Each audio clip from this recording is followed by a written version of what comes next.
You're fired. Victoria Ashford hurled the employee file across her desk. Papers scattered. Daniel Carter didn't move. Pick it up, she said. He didn't. I said pick it up.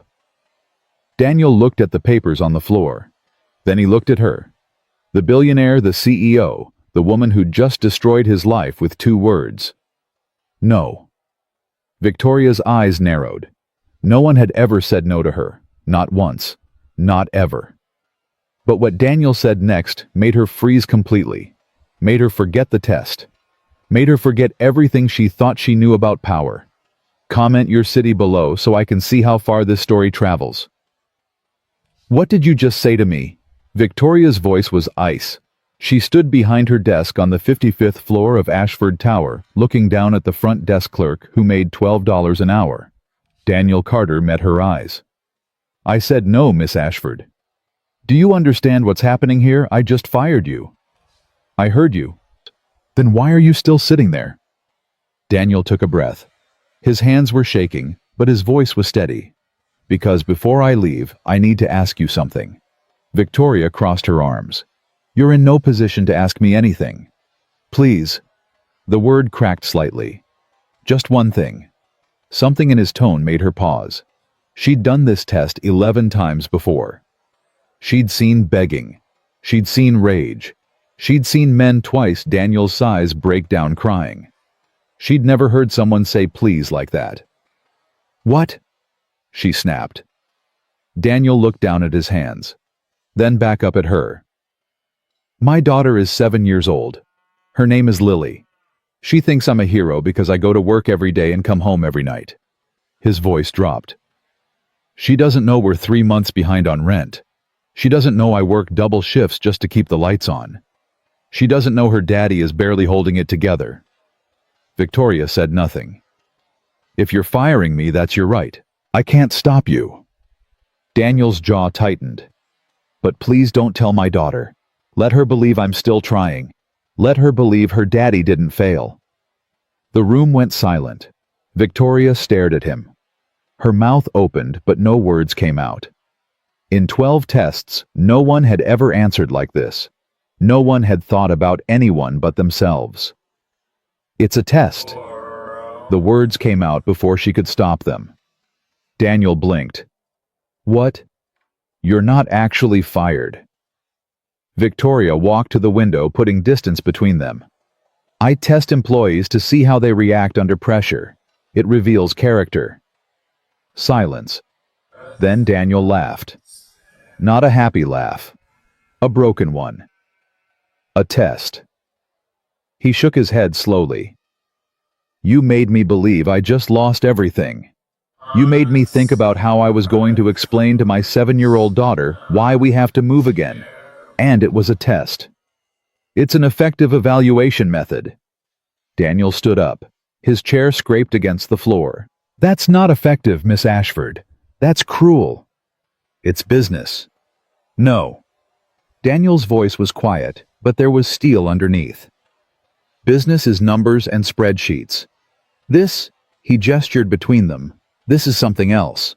This is someone who's forgotten what it feels like to be human. Victoria turned to face him. Excuse me. You heard me? They stared at each other. The billionaire and the clerk. The woman who had everything, and the man who had almost nothing. Daniel walked toward the door. Mr. Carter. He stopped but didn't turn around. This evaluation will go in your file. A positive evaluation. Daniel laughed again. That same broken sound. Keep it. He opened the door. I could promote you, Victoria said. Right now. Double your salary. Daniel finally turned. The look in his eyes made her take a step back. You think that's what this is about, money? Everything is about money. No, Miss Ashford. Some things are about dignity, and you just took mine. He paused at the door. I hope your test was worth it. I hope you found what you were looking for. The door closed. Victoria stood alone in her corner office, surrounded by floor-to-ceiling windows and silence. Her hands were shaking. That had never happened before. Daniel made it to the elevator before his legs gave out. He slammed his palm against the wall and bent over, breathing hard. The doors closed. The elevator began its descent. Damn it! He pressed both hands against his face. A test. She'd put him through hell for a test. The elevator stopped at the 30th floor. A woman in a business suit stepped in, took one look at Daniel, and moved to the opposite corner. He didn't care. All he could think about was Lily. The moment Victoria had said, "You're fired," his mind had gone straight to his daughter. How was he going to tell her? How was he going to explain that they'd have to leave their apartment, that he'd failed 3 years? 3 years of working double shifts. 3 years of sleeping 4 hours a night. 3 years of missing school plays and birthday parties and bedtime stories because he was always working. And this woman, this billionaire in her tower, had made him feel like it was all for nothing. The elevator reached the lobby.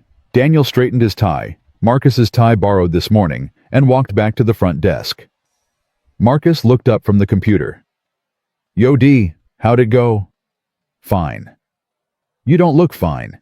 You look like someone died." Daniel's jaw tightened. "Drop it, Marcus." "Whoa, okay." Marcus raised his hands. "Just asking." Daniel took his position behind the desk and stared at the computer screen. His hands were still shaking. A guest approached older woman, expensive jewelry, impatient expression. "I've been waiting 15 minutes for someone to call me a car." "I apologize, ma'am. Let me take care of that right now." "Your service here is terrible. Absolutely terrible. I'm going to speak to management." Daniel's hands curled into fists under the desk. "Keep it together. Keep it together. Keep it together." "I understand your frustration, ma'am. Your car will be here in 5 minutes." The woman huffed and walked away. Marcus leaned over. "You sure you're okay?" "I'm fine." "Do you look like you're about to punch something?" Daniel closed his eyes, counted to 10, opened them. "I said I'm fine." At 4 o'clock, Daniel clocked out and ran to the train station. He'd missed the 3:45 express. The next train was delayed.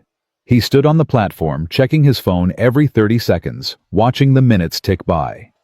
4:15, 4:20, 4:25. The school closed at 4:30. Come on, come on, come on. The train finally arrived at 4:22. Daniel shoved through the doors before they fully opened and grabbed a pole, his heart pounding. 8 stops to Lily's school. He made it at 4:34. The school was almost empty. A teacher stood at the front steps holding Lily's hand. When she saw Daniel running toward them, her expression shifted from relief to disapproval. "Mr. Carter, this is the 3rd time this month." "I know. I'm sorry. The train... We've discussed this. Pickup is at 4:30. "I know." Daniel crouched down and opened his arms. Lily ran into them. "I'm sorry. It won't happen again." The teacher's expression softened slightly. "She was worried about you." Daniel looked at his daughter. Her dark braids were messy. Her backpack was almost as big as she was. Her eyes, Sarah's eyes, were searching his face. "Daddy, are you okay?" "I'm perfect, baby girl." "You look sad." "I'm not sad. I'm happy. I'm always happy when I see you." Lily studied him for a moment. Then she smiled. "Can we get ice cream?" Daniel thought about the $18 in his checking account. Rent was due in 6 days. "Sure, baby. Let's get ice cream." They walked to the shop on the corner. Lily got chocolate chip. Daniel got nothing. "Daddy, why aren't you eating?" "I'm not hungry." "But ice cream is the best. Mommy always said ice cream makes everything better." Daniel felt his chest tighten. Mommy was right. Lily licked her cone, leaving chocolate on her nose. "Daddy." "Yeah, baby." "Are you going to leave me like Mommy did?" Daniel's throat closed. He set down his phone and looked at his daughter. "What? No, Lily, no. I'm never going to leave you. Promise." "I promise." Cross my heart. Lily nodded, satisfied. She went back to her ice cream. Daniel watched her and thought about Sarah. 3 years ago, she'd been alive. 3 years ago, she'd been texting him about picking up milk. 3 years ago, he'd had a wife and a home and a future. Then the police showed up at his door. Hit and run. Lakeshore Drive. She'd died on impact. The driver was never found. After the funeral, Daniel had fallen apart. He'd stopped going to work, stopped paying bills, stopped eating. He'd sit on the couch for hours staring at nothing while 4-year-old Lily watched cartoons beside him.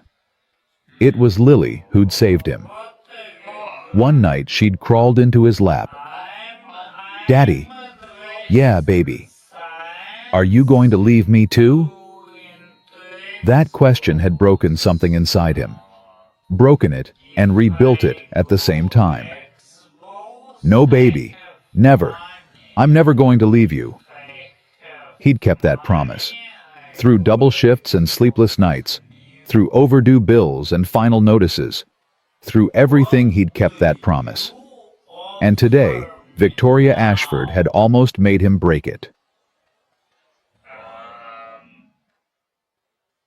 That night, after Lilith was asleep, Daniel sat at the kitchen table and stared at the stack of bills. Electric $147 overdue, gas $89 final notice, rent $1,400 due in 6 days. His checking account balance $18.43. His next paycheck $600 after taxes. The math didn't work. It never worked. Daniel put his head in his hands. His phone buzzed. A text from Marcus. "Heard the CEO called you in. Everything cool?" Daniel typed back. "Yeah, fine." "What did she want?" Daniel stared at the screen. What did she want? She wanted to play God. She wanted to see him break. She wanted to prove that everyone has a price. "Just a routine evaluation," he typed. "Must be nice. I've been here 5 years and never even seen her. Trust me, you're not missing anything." Daniel set down his phone and looked at the bills again. He thought about Victoria Ashford. Her corner office. Her designer suit. Her ice blue eyes that looked at him like he was nothing. "I could promote you," she'd said. "Double your salary." Double his salary would mean $24 an hour. $48,000 a year. Enough to pay off the bills. Enough to move to a better apartment. Enough to stop working double shifts. Enough to actually be there for Lily. But he'd walked away. Was that stupid? Was that pride? Was that just a broke man pretending he had something to prove? Daniel looked at Lily's bedroom door. Inside, she was sleeping peacefully, dreaming about ice cream and school plays and cartoons. She didn't know they were 3 months behind on rent. She didn't know the electric company was threatening to shut off the power. She didn't know her daddy was barely holding it together. "Please don't tell my daughter." That's what he'd said to Victoria, and he'd meant it. Lily believed in him. She thought he was a hero. That belief was the only thing keeping him going. If he'd accepted Victoria's promotion, if he'd taken her money after she'd humiliated him, what would that make him? What would that teach? Lily. Daniel picked up the electric bill and stared at it. $147. He could ask Mrs. Chen for help. No. She was on a fixed income, barely making ends meet herself. He could pick up extra shifts. But the hotel was already fully staffed. No overtime available. He could... His phone buzzed again. Unknown number. He answered. "Hello. Mr. Carter, this is Victoria Ashford's office." Daniel's jaw tightened. "What do you want?" "Miss Ashford would like to schedule a follow-up meeting with you." "Tell Miss Ashford I'm not interested." "Mr. Carter, this is regarding a potential promotion." I said, "I'm not interested." He hung up. The phone buzzed again immediately. Same number. He declined the call. It buzzed again. And again. On the 5th call, he turned off his phone and threw it in a drawer. 55 floors above the city, Victoria Ashford slammed her phone down. "He hung up on me." Her assistant Rachel stood in the doorway. Should I try again? No. Victoria stood and walked to the window. He hung up on me. No one hangs up on me. Miss Ashford, if I may. You may not. Rachel nodded and retreated. Victoria stared at her reflection in the glass. Behind her, the office was perfectly arranged. Leather furniture, modern art, a desk that cost more than most people's cars. Everything in its place. Everything under control. Except Daniel Carter. She'd offered him a promotion. She'd offered him double his salary. She'd offered him everything he'd ever wanted. And he'd said no. Why? Victoria walked to her desk and picked up his file. She'd read it 4 times already. She knew every detail. Hired 3 years ago. Perfect attendance. No complaints. Consistently positive reviews. Wife deceased car accident. Single father. Daughter age 7. She flipped to his photo. A simple headshot, slightly blurry. He wasn't smiling. He looked tired. But there was something in his eyes. Something she couldn't name. Dignity. That's what it was. Even in a cheap suit and a borrowed tie, Daniel Carter had more dignity than anyone she'd ever met. Miss Ashford? Victoria looked up. Rachel was back. Your father is on line 1. Victoria's stomach dropped. Tell him I'm in a meeting. He says it's urgent. Of course it was urgent. Everything with Marcus Ashford was urgent. Victoria picked up the phone. Father? Victoria. His voice was gravel and steel. I heard you're running your little tests again. They're not little. They're effective. They're a waste of time. I taught you better than that. You taught me to evaluate character. I taught you to identify weakness. There's a difference. He paused. Fire the ones who beg. Promote the ones who fight back. That's the formula. What about the ones who do neither? Then they're useless. Get rid of them. Victoria thought about Daniel. He hadn't begged. He hadn't fought back. He'd just stood there, with dignity. What if they have something else? She asked. Like what? I don't know. Integrity. Character. Her father laughed. It was not a warm sound. Integrity doesn't close deals, Victoria. Character doesn't increase shareholder value. You want to succeed, you need people who are hungry, people who will do anything to win. And if they won't, then they're obstacles. Remove them. Victoria closed her eyes. Yes, Father. The board meeting is next week. I expect a full report on Q4 projections. Don't disappoint me. The line went dead. Victoria set down the phone and looked at Daniel's file again. Her father's voice echoed in her head. Remove them. But she couldn't stop thinking about what Daniel had said. Let her believe her daddy didn't fail. Victoria had never thought about her father failing. He was Marcus Ashford. He didn't fail. He crushed. He conquered. He won. But he'd never once told her he loved her. Not when she was 6 years old crying at her mother's funeral. Not when she was 15 alone on the streets trying to survive. Not when she'd graduated top of her class from Harvard Business School. Not ever. Victoria looked at her reflection in the window again. She saw a woman in a designer suit. A woman who controlled a $3 billion empire. A woman who could fire anyone, buy anything, go anywhere. She saw a woman who was completely, utterly alone. The next morning, Victoria made a decision. She pulled up the security footage from the hotel lobby and watched Daniel's shift from the day before. She watched him handle the difficult guest. She watched him stay calm when everything inside him must have been breaking. She watched him leave at exactly 4 p.m., practically running to the train station. Then she pulled up his schedule and made a call. HR, this is Victoria Ashford. I want you to process a change for Daniel Carter. Yes, Miss Ashford. What kind of change? His schedule. Effective immediately, he ends at 3:30 p.m. full pay. Miss Ashford, that's highly irregular. I didn't ask for your opinion. I gave you an order. Silence. Yes, Miss Ashford. Anything else? Victoria hesitated. The outstanding bills on his benefits account. His daughter's medical expenses. How much? The sound of typing. It looks like $4 or $347. Insurance denied the claim for his daughter's hospital visit last month. Pay it. From my personal account. Miss Ashford? Is there a problem? No, ma'am. I'll process it immediately. Victoria hung up. She stared at Daniel's photo for a long moment. What are you doing to me? She whispered. Her phone buzzed. A text from Rachel. Board member Gerald calling. Says it's urgent. Victoria typed back. Tell him I'm busy. He's insisting. Something about the Q4 projections.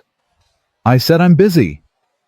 She set down her phone and turned back to the security footage. On the screen, Daniel was helping an elderly guest with her luggage. He was smiling. A real smile, not the fake ones Victoria saw every day. Something twisted in her chest. She'd spent her entire life building walls, keeping people out, proving that she didn't need anyone. And in one conversation, Daniel Carter had found a crack she didn't know existed. Victoria leaned back in her chair and closed her eyes. For the first time in years, she didn't know what to do next, and somehow that terrified her more than anything. 3 days later, everything changed. Mrs. Chen, Daniel's neighbor, called him at work. Daniel, I'm so sorry. I fell. My hip, they say it's broken. Daniel gripped the phone. Mrs. Chen, are you okay? I'm at the hospital. My daughter is coming from Milwaukee. But Lily, don't worry about Lily. I'll figure something out. I'm so sorry, Daniel. I know you depend on me. It's not your fault. Just focus on getting better. He hung up and stared at the lobby. His shift ended at 3:30. Now he didn't know why HR had just told him it was a schedule adjustment, but that still meant he had 3 hours before he could pick up Lily. And after today, he had no one to watch her in the evenings. No backup, no family, no options. He called the school. This is Daniel Carter. I need to speak with someone about after-school care. I'm sorry, Mr. Carter. Our after-school program is full. There's a 6-month waiting list. 6 months, I need help tonight. I'm sorry. There's nothing we can do. Daniel hung up and pressed his palm against his forehead. Think, think, think. He could bring Lily to work, just for tonight. Just until he figured something out. He called his supervisor. Hey, it's Daniel. I have an emergency. My daughter, Carter. I'm slammed right now. Can this wait? It's urgent. I need to bring my daughter to work tonight, just for a few hours. Silence. Carter, this is a 4-star hotel. We can't have kids running around. She won't run around. She'll sit in the back. She'll be quiet. Please. More silence. Fine. One night. But if anyone complains, she's out. And so are you. Thank you. Thank you so much. Daniel hung up and took a breath. One night. He just needed to survive one night. At 4 p.m., Daniel picked up Lily from school. Daddy, where are we going? You're coming to work with me tonight, baby. Lily's eyes went wide. Really, I get to see your work. Yep, but you have to be really, really good. Can you do that? I can be the goodest. Daniel smiled despite everything. I know you can. They took the train to Midtown. Lily held his hand and chattered the whole way about her day, about her friend Sophie's hamster, about the book they were reading in class. Daniel listened to every word. This was why he kept going. This was why he survived. At the hotel, he took Lily through the service entrance and set her up on an overturned crate near the dishwashing station. Okay, baby. You stay right here. Color in your book. I'll check on you every 15 minutes. Okay, Daddy. And if anyone asks, you're very quiet and very well behaved. Lily made a zipping motion across her lips. Daniel kissed the top of her head and went back to the front desk. The dinner rush started at 5. By 6, the lobby was packed. Guests checking in, guests checking out guests, complaining about everything from room temperature to pillow firmness. Daniel handled it all. Smile, nod, apologize, fix it, move on. Every 15 minutes he slipped away to check on Lily. She was exactly where he'd left her, coloring quietly, occasionally waving at the dishwashers who walked by. At 7:30, he brought her dinner chicken tenders from the kitchen, slightly cold, but still good. "Daddy, this is so cool. I love your work." Daniel crouched beside her. "You're being so good, baby. I'm proud of you." "I'm always good." "You are. You're the best." He kissed her forehead and went back to work. At 8:15, everything fell apart. Daniel was at the front desk when Marcus ran up to him. "You gotta come quick. It's Lily." Daniel's blood went cold. "What happened?" "She collapsed. She's burning up." Daniel ran. He found Lily in the back hallway, lying on the floor. Her face was flushed. Her body was shaking. One of the servers was crouched beside her, looking terrified. "She just fell over," the server said. "1 second she was fine, and then—" Daniel dropped to his knees and pulled Lily into his arms. Her skin was on fire. "Baby Lily, can you hear me?" Lily's eyes fluttered open. "Daddy, I don't feel good." "I know, baby. I know. We're going to get you help." He pulled out his phone and called 911. Busy signal. He tried again. Still busy. "I need a car," he said to Marcus. "Right now. I need to get her to a hospital." "I don't have a car, man. None of us do." Daniel looked around frantically. Guests were walking through the lobby oblivious. Staff were busy with their tasks. No one was helping. "Somebody help me," he shouted. "My daughter is sick. I need Mr. Carter." He turned. Victoria Ashford stood in the doorway. She was wearing a black dress and heels, clearly on her way to some fancy event. But she wasn't moving toward the door. She was moving toward him. "My car is downstairs," she said. "Let's go. Now." Daniel didn't ask questions. He didn't hesitate. He just lifted Lily into his arms and followed Victoria through the service corridor, past the kitchen, down the stairs to the underground parking garage. Victoria's Tesla was parked in a reserved spot near the elevator. She unlocked it with a click and opened the back door. "Get in." Daniel slid into the back seat, Lily pressed against his chest. Her body was trembling. Her forehead was soaked with sweat. "Daddy," she whispered, "I'm scared." "I know, baby. I know. But we're going to get you help. Just hold on." Victoria got behind the wheel and pulled out of the garage before Daniel had even closed his door. The tires screeched as she merged into traffic. "Northwestern Memorial," Daniel said. "It's the closest." "I know where it is." Victoria drove like a woman possessed. She ran yellow lights, cut off taxis, ignored honking horns. Daniel didn't care. He didn't care about anything except the little girl in his arms. "Lily, baby, stay with me."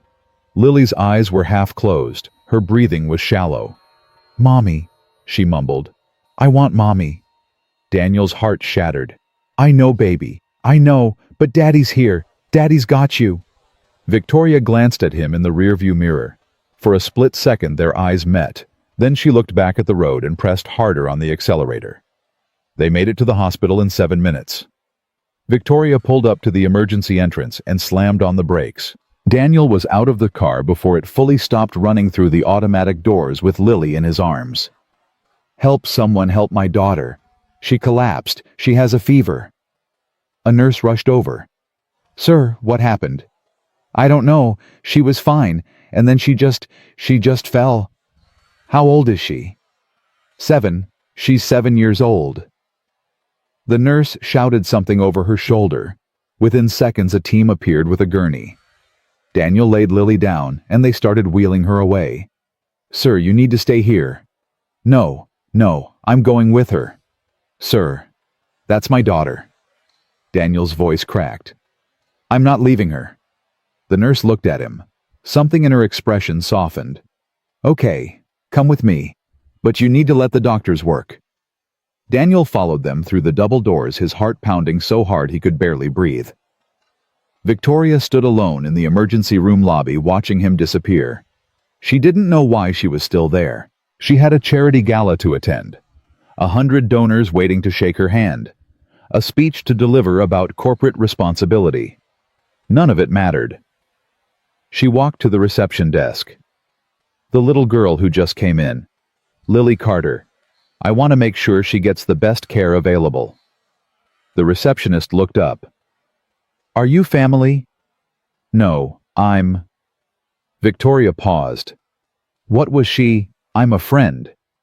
I'm sorry, ma'am. I can only release information to family members. Victoria pulled out her wallet and set a black credit card on the counter. Whatever her treatment costs, put it on this. All of it. And upgrade her to a private room. The receptionist stared at the card, then at Victoria, then back at the card. Ma'am, I can't just... Yes, you can. Victoria's voice was ice. Call your supervisor if you need to. But that little girl is going to get the best care this hospital can provide. Do you understand? The receptionist swallowed. Yes, ma'am. Victoria took back her card and walked to the waiting area. She sat down in a plastic chair, crossed her legs and waited. She didn't know what she was waiting for. She didn't know why she cared. But she couldn't leave. 2 hours passed. Victoria sat in the same chair scrolling through emails she wasn't reading, ignoring texts from her assistant asking where she was. The charity gala had started an hour ago. Her speech slot had come and gone. She didn't care. At 10:47 p.m., Daniel appeared in the waiting room doorway. His tie was gone. His shirt was untucked. His eyes were red, but he was smiling. She's okay, he said. It's a viral infection. Serious, but treatable. They want to keep her overnight for observation. Victoria stood up. That's good. I'm glad. Daniel looked at her, really looked at her for the first time since they'd gotten in the car. You're still here? Yes. Why? Victoria didn't have an answer. She opened her mouth, closed it, opened it again. I don't know, she finally said. I couldn't leave. Daniel stared at her. The hostility that had been in his eyes 3 days ago was gone. In its place was something else. Confusion, maybe, or curiosity. Thank you, he said quietly, for driving us. He gestured vaguely at the hospital around them. For being here. You don't have to thank me. Yes, I do. Daniel took a step closer. 3 days ago, you made me believe I'd lost everything. Tonight you helped me save the only thing that matters. He paused. I don't understand you, Miss Ashford. That makes two of us. They stood there in the fluorescent-lit waiting room surrounded by strangers and the smell of antiseptic. Neither of them spoke. Finally, Daniel said, Do you want to see her? Victoria blinked. What? Lily, she's awake. She's been asking about the pretty lady with the fast car. A ghost of a smile crossed his face. I think she means you. Victoria felt something twist in her chest. I shouldn't. I'm not family. Neither am I, technically. I'm just the guy who loves her more than anything in the world. Daniel turned toward the hallway. Come on, she won't bite. Victoria followed him. Lily's room was small but private. The little girl was propped up in bed, an IV in her arm, looking pale but alert. When she saw Victoria, her face lit up. You're the car lady. Victoria stopped in the doorway. Yes, I suppose I am. Your car was so fast, Daddy said you drove like a crazy person. Daniel winced. Lily, it's okay. Victoria surprised herself by laughing. I did drive like a crazy person. I wanted to get you here as fast as possible. Lily studied her with the unfiltered honesty that only children possess. "Are you my daddy's friend?" Victoria glanced at Daniel. He was watching her, his expression unreadable. I work with your daddy," Victoria said carefully. "So you're his boss?" "Something like that." Lily nodded seriously. "Daddy says his boss is really mean." "Lily." Daniel's face went red. But Victoria just smiled. It was a strange feeling. She couldn't remember the last time she genuinely smiled. "Your daddy's not wrong," she said. "I can be pretty mean sometimes." "Why?" The question caught her off guard. Why are you mean?" Lily tilted her head. "My teacher says people are mean because they're sad inside. Are you sad inside?" The room went silent. Victoria felt something crack in her chest, a hairline fracture in a wall she'd spent years building. "Maybe," she whispered. "Maybe I am." Lily reached out her small hand. "It's okay. Daddy was sad inside too after Mommy went to heaven. But he got better. You can get better too." Victoria stared at the little girl's hand. So small, so trusting. She took it. "Thank you, Lily." "You're welcome." Lily yawned. "I'm tired now." "Then you should sleep." Victoria gently released her hand. "Feel better, okay?" "Okay." Lily's eyes were already closing. "Will you come visit me again?" Victoria looked at Daniel. He was standing by the window, his arms crossed, watching her with an expression she couldn't read. "We'll see," she said. She slipped out of the room. Daniel followed. They stood in the hallway, neither of them speaking. A nurse walked past. A machine beeped somewhere in the distance. "She likes you," Daniel said finally. "She doesn't know me. Kids have good instincts." He paused. "Better than adults usually." Victoria leaned against the wall. She was exhausted. Her feet hurt from standing in heels for 3 hours. Her phone was buzzing constantly with messages she didn't want to read. "I should go," she said. "I have—" She stopped. What did she have? A charity gala she'd already missed, an empty penthouse, a board meeting in the morning. None of it seemed important anymore. "You should stay," Daniel said. Victoria looked at him. "What?" "With Lily. Just until she falls asleep." He rubbed the back of his neck. "She doesn't sleep well in strange places. Having someone else here might help." "I'm a stranger." "Not anymore." They looked at each other. 3 days ago he'd called her cruel. Tonight he was asking her to stay. "Okay," she heard herself say. "I'll stay." Daniel nodded. "I'm going to get coffee. You want anything?" "Black. No sugar." "Of course." A hint of a smile. "Be right back." He walked down the hallway toward the vending machines. Victoria watched him go, then slipped back into Lily's room. The little girl was already asleep. Her breathing was slow and steady. The monitors beeped softly. Victoria sat down in the chair beside the bed and looked at her. She thought about what Lily had said. "Are you sad inside?" Yes, she was. She'd been sad inside for so long she'd forgotten what happy felt like. Her mother had died when she was 6. Cancer. Victoria still remembered the hospital room, the machines, the sound of her mother's breathing getting slower and slower until it stopped. After the funeral, her father had pulled her aside. "Crying is weakness," he'd said. "From now on, you don't cry. You don't need anyone. You survive. Understand." She'd understood. For 28 years, she'd followed his rules. She'd built walls so high that no one could climb them. She'd convinced herself that loneliness was the same as strength. But sitting here watching this little girl sleep, Victoria realized something. She wasn't strong. She was just empty. Daniel came back with 2 cups of coffee. He handed one to Victoria and sat down on the opposite side of Lily's bed. "She's out," he said quietly. "She's beautiful." Daniel looked at his daughter. His face softened in a way Victoria had never seen before. She looks like her mother. Tell me about her. Your wife. Daniel was quiet for a moment. Then he said, her name was Sarah. We met in college. I was a business major, she was pre-med. She wanted to be a pediatrician. What happened?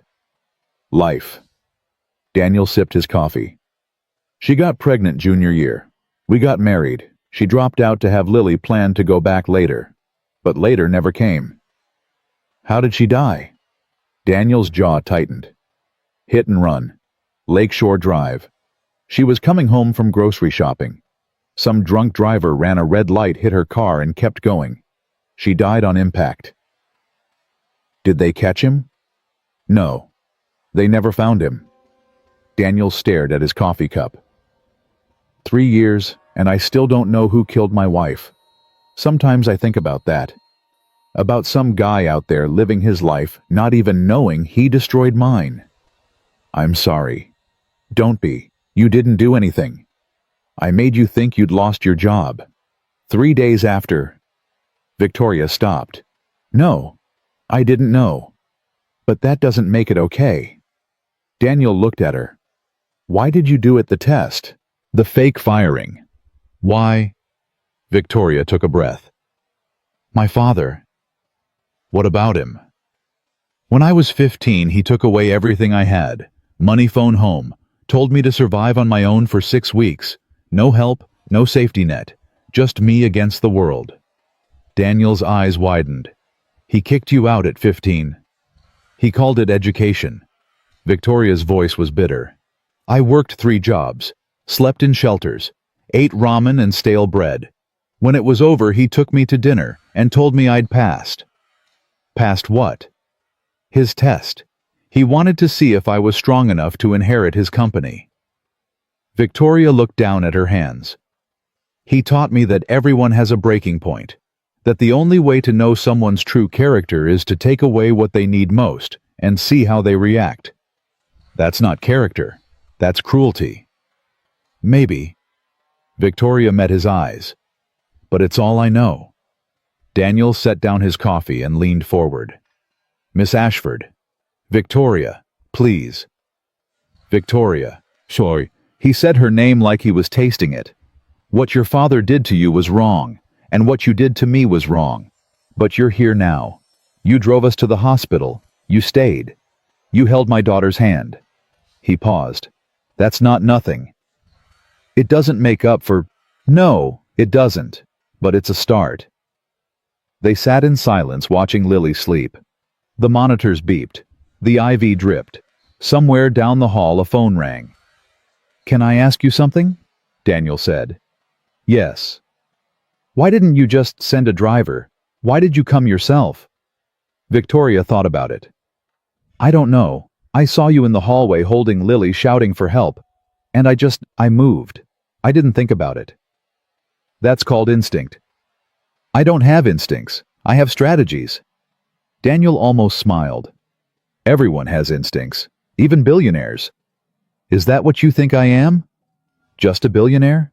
I don't know what you are. Daniel looked at her. 3 days ago I thought you were a monster. Now I think you're just... lost. The word hit her harder than she expected. Lost. Yes. That's exactly what she was. My wife used to say something, Daniel continued. She said strength isn't about surviving alone. It's about having something worth surviving for. What does that mean? It means I get up every morning because of Lily. I work double shifts because of Lily. I keep going even when I want to give up because of Lily. He paused. What do you have, Victoria? What makes you keep going? She didn't answer. She couldn't answer. Because the truth was, she didn't have anything. She had money and power and a corner office on the 55th floor. But she didn't have anything worth surviving for. I don't know, she finally said. Daniel nodded slowly. Then maybe it's time to find out. They stayed at the hospital until dawn. Around 3 a.m., a nurse came in to check Lily's vitals. Victoria excused herself to use the restroom and splash water on her face. When she looked in the mirror, she barely recognized herself. Her makeup was smeared. Her hair was falling out of its careful updo. Her designer dress was wrinkled beyond repair. She looked human. When was the last time she'd looked human? She went back to Lily's room. Daniel was asleep in his chair, his head tilted at an uncomfortable angle. Lily was still out cold, her small chest rising and falling steadily.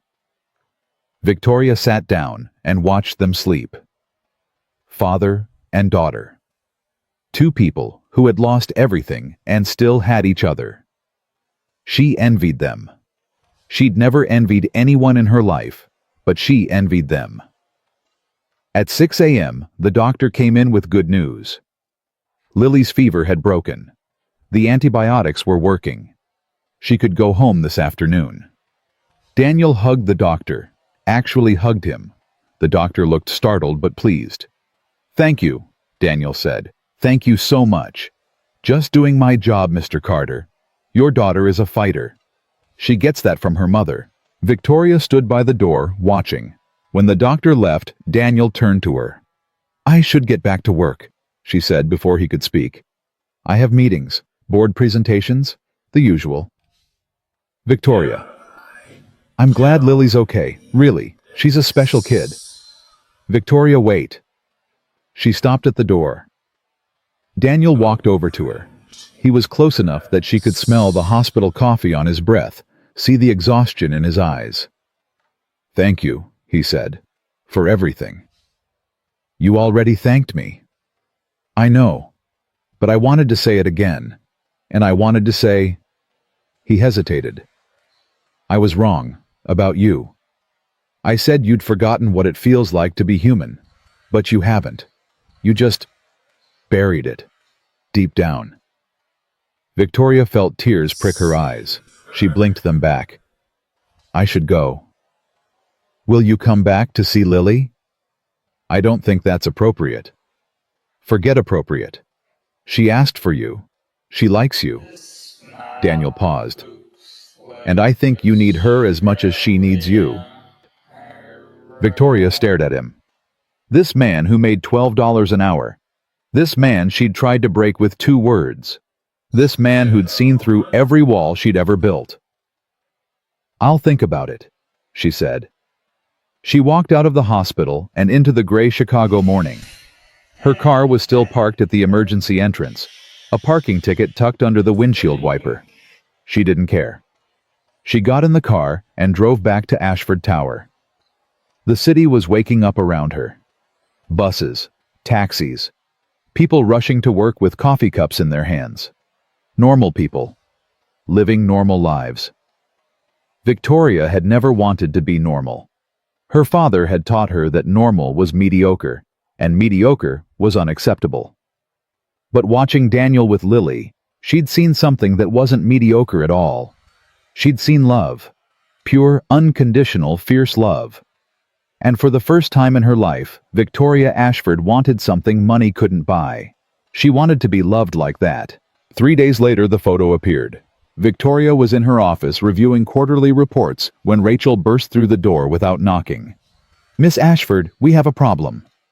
Victoria looked up. "What kind of problem?" Rachel handed her a tablet. On the screen was a gossip website. The headline screamed in bold letters, "Billionaire Elise Harrington's secret family. Mystery man and child spotted in late-night hospital visit." Below the headline was a grainy photo. Victoria getting out of her car at the hospital. Daniel visible through the back window holding Lily. "It's everywhere," Rachel said. Twitter, Facebook, Instagram. Every major news outlet picked it up. Victoria stared at the photo. Her stomach dropped. "Who took this?" "We don't know. Probably someone with a cell phone. Get legal on the phone, now." "Already done. They're preparing a statement." Victoria's phone buzzed. A text from her father. "My office. Now." She closed her eyes. This was bad. This was very, very bad. The board meeting that afternoon was brutal. 12 men in expensive suits sat around the conference table staring at Victoria like she'd committed treason. Gerald, the CFO, spoke first. The stock price dropped 4% this morning. 4%. Do you understand what that means? It means we lost approximately $120 million in market value, Victoria said calmly. I can do math, Gerald. Then perhaps you can explain why you were photographed with an employee and his child in the middle of the night. The child was sick. I drove them to the hospital. Why? We have hundreds of employees.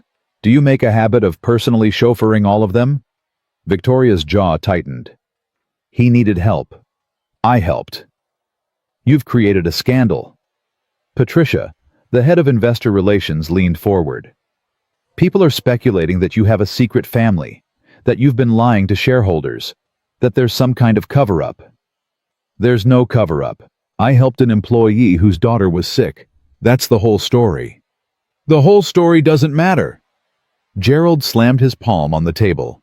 The perception matters, and right now, the perception is that you're hiding something. Victoria looked around the room. 12 faces. 12 people who had smiled at her, shaken her hand, told her what a great job she was doing. Not one of them was on her side. What do you want me to do? She asked. Gerald exchanged a look with Patricia. Then he said, fire the employee. Daniel Carter. Issue a statement that he's been terminated for violating company policy. Distance yourself completely. Absolutely not. Victoria? I said no. Her voice was steel. Daniel Carter did nothing wrong. He's not going to be punished because some photographer took a picture at the wrong moment. This isn't about punishment. It's about damage control. Then find another way to control the damage. But you're not touching him. The room went silent. Gerald leaned back in his chair. The board has the authority to override you on personnel decisions. You know that. Then override me. Victoria stood up. But understand something. If you fire Daniel Carter, I will resign. And when I resign, I will hold a press conference explaining exactly why. I will tell the world that the board of Ashford Hotels fired a single father because a billionaire dared to show basic human decency. She looked around the room, meeting each pair of eyes. How do you think that will play with the shareholders? No one spoke. Victoria picked up her bag. This meeting is over. She walked out. That night, she sat alone in her penthouse and drank whiskey. The apartment was silent. Spotless. Every surface polished, every corner empty. She'd paid an interior designer $300,000 to make it look like something from a magazine. It looked like a museum. Beautiful and cold, and completely lifeless. Victoria poured herself another glass and stared at her phone. She should call Daniel, warn him about what was coming. The board might not fire him today, but they'd find another way. They always did. But she couldn't bring herself to dial. What would she say? Sorry I ruined your life by trying to help you. Her phone buzzed. A text from an unknown number. Thank you for standing up for me. Lily says hi. Daniel. Victoria stared at the message. He knew. Somehow he already knew. She typed back, how did you hear? Marcus told me. Apparently the whole company is talking about it. I'm sorry, I never meant for any of this to happen. I know. Victoria hesitated, then typed, how is Lily? Better. She won't stop talking about the car lady. She wants to know when you're coming to visit. Victoria felt something warm bloom in her chest. Tell her I'll try to come by this weekend. She'll like that. There was a pause. Then another message. Victoria. Yes. Whatever happens with the board, whatever they decide to do, I don't regret meeting you. I think you're a good person who's been pretending to be a bad one for too long. Victoria read the message 3 times. Then she set down her phone and cried. Not the polished, controlled tears she sometimes allowed herself. Real tears. Ugly tears. The kind she hadn't cried since she was 6 years old, standing at her mother's grave while her father told her to stop sniffling. She cried until she had nothing left. And when she finally stopped, she felt something she hadn't felt in years. Hope. The next morning, Victoria made a decision. She called Rachel into her office. "Cancel my meetings for the rest of the week." Rachel's eyes went wide. All of them. All of them. "Miss Ashford, you have the Morgan Stanley presentation on Thursday, the quarterly review on Friday. Reschedule them, or delegate them. I don't care." Rachel stared at her. "Are you okay?" "No." Victoria almost smiled. "But I'm going to be." She grabbed her coat and walked out of the office. She took the elevator down to the lobby, walked past the security desk, and stepped out onto the street. It was a beautiful morning. Sunny, crisp. The kind of morning that made you believe anything was possible. Victoria hailed a cab. "Where to?" the driver asked. She gave him Daniel's address in Queens. The cab pulled away from Ashford Tower. Victoria looked back at the building, 60 floors of glass and steel, her father's legacy, her prison. For the first time in her life, she didn't feel trapped. She felt free. The cab pulled up to Daniel's building just as he was walking out the front door with Lily. Victoria paid the driver and stepped onto the sidewalk. Daniel saw her and stopped dead. "Victoria." "Hi." Lily's face lit up. "Car lady." She broke free from Daniel's hand and ran toward Victoria, throwing her arms around her legs. Victoria stumbled back, surprised, then slowly put her hand on Lily's head. "Hey, sweetheart, how are you feeling?" "I'm all better. The doctor said I was super brave." "I'm sure you were." Daniel walked over, his expression a mix of confusion and something else Victoria couldn't read. "What are you doing here?" "I don't know." Victoria surprised herself with the honesty. I needed to get out of that building, and I thought maybe—" "We're going to the park," Lily interrupted. "Daddy promised. You should come." "Lily, I'm sure Miss Ashford has—" "I'd love to," Victoria said. Daniel stared at her. "You want to go to the park? Is that so hard to believe?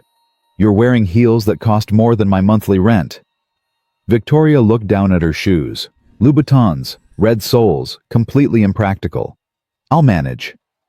They walked to the park 3 blocks away. Lily held both their hands, swinging between them like they were a real family.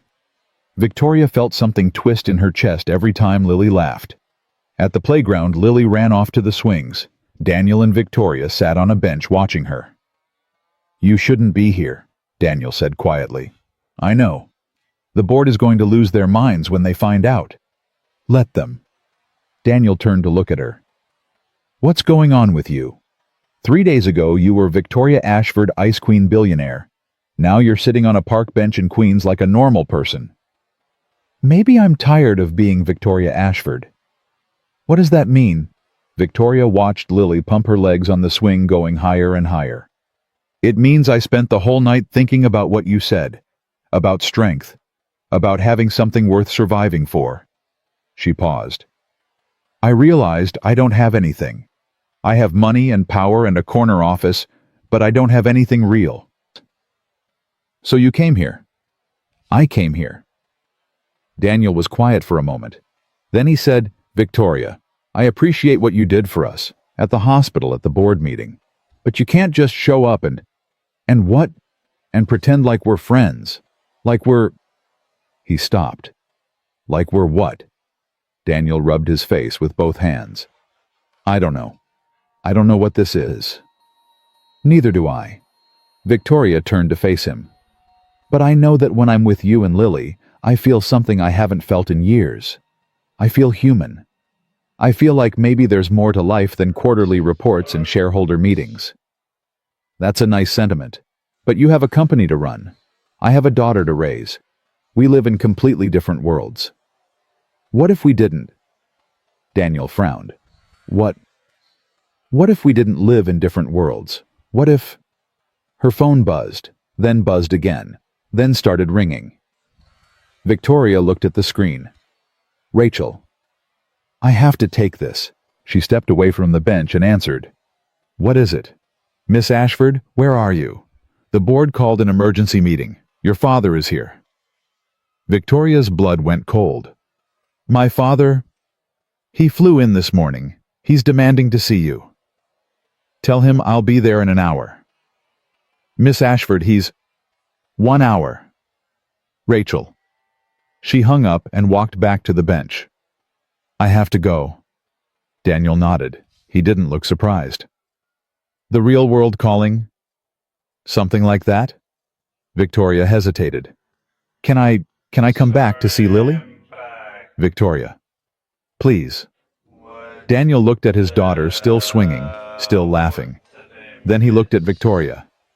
Yeah, he said finally. You can come back. Victoria smiled. It felt strange on her face, like a muscle she hadn't used in years. Thank you. She walked away from the park, her heels clicking on the sidewalk. Behind her, she heard Lily call out. Bye, car lady. Come back soon. Victoria raised her hand in a wave without turning around. She couldn't turn around. If she did, she might not leave. The emergency board meeting was already in progress when Victoria arrived. She walked into the conference room, and every head turned. Her father sat at the head of the table, her seat his hands folded, his expression stone. Marcus Ashford was 72 years old. He'd retired 5 years ago, handed Victoria the company, and moved to a mansion in Palm Beach. He was supposed to be playing golf and collecting art. Instead, he was here. Victoria. His voice was gravel. So nice of you to join us. Father. Victoria remained standing. I wasn't aware you were coming. Clearly, or you wouldn't have been gallivanting around Queens with an employee. He gestured to the chair beside him. Sit. I'll stand. The temperature in the room dropped 10 degrees. Marcus Ashford was not a man who was accustomed to being defied. Not by board members, not by competitors, and certainly not by his own daughter. The board has been discussing your recent activities, he said slowly. We have concerns. I've addressed those concerns. You've threatened to resign if we fire one front desk clerk. That's not addressing concerns. That's throwing a tantrum. I was protecting an innocent employee. You were protecting yourself. Marcus leaned forward. Do you think I don't know what's really going on here? You've developed feelings for this man. This... He glanced at a paper in front of him. Daniel Carter. This has nothing to do with feelings. Don't insult my intelligence. Marcus's voice sharpened. I built this company from nothing. I taught you everything you know. And I did not spend 30 years creating an empire just to watch you destroy it because some pretty face made you forget who you are. Victoria felt her hands curl into fists. I know exactly who I am, Father. Do you? Because the Victoria Ashford I raised would never skip board meetings to sit in a park. The Victoria Ashford I raised would never defend an employee who's become a liability. The Victoria Ashford I raised understood that sentiment is weakness. Maybe the Victoria Ashford you raised was wrong. The room went silent. Marcus stared at her. For a long moment, no one moved, no one breathed. Then he laughed, a cold, mirthless sound. Wrong. I made you the youngest female CEO in the hospitality industry. I gave you a $3 billion company. I taught you how to survive in a world that destroys the weak. He stood up slowly, deliberately. And this is how you repay me. By going soft. By choosing some nobody over everything I built. He's not a nobody. He's a front desk clerk. He makes $12 an hour. He lives in a one-bedroom apartment in Queens. Marcus's voice rose. What can he possibly give you that you don't already have? Victoria thought about Daniel's smile when he looked at Lily. The way he'd held her hand at the hospital. The warmth in his voice when he said, "Thank you." Something you never could, she said quietly.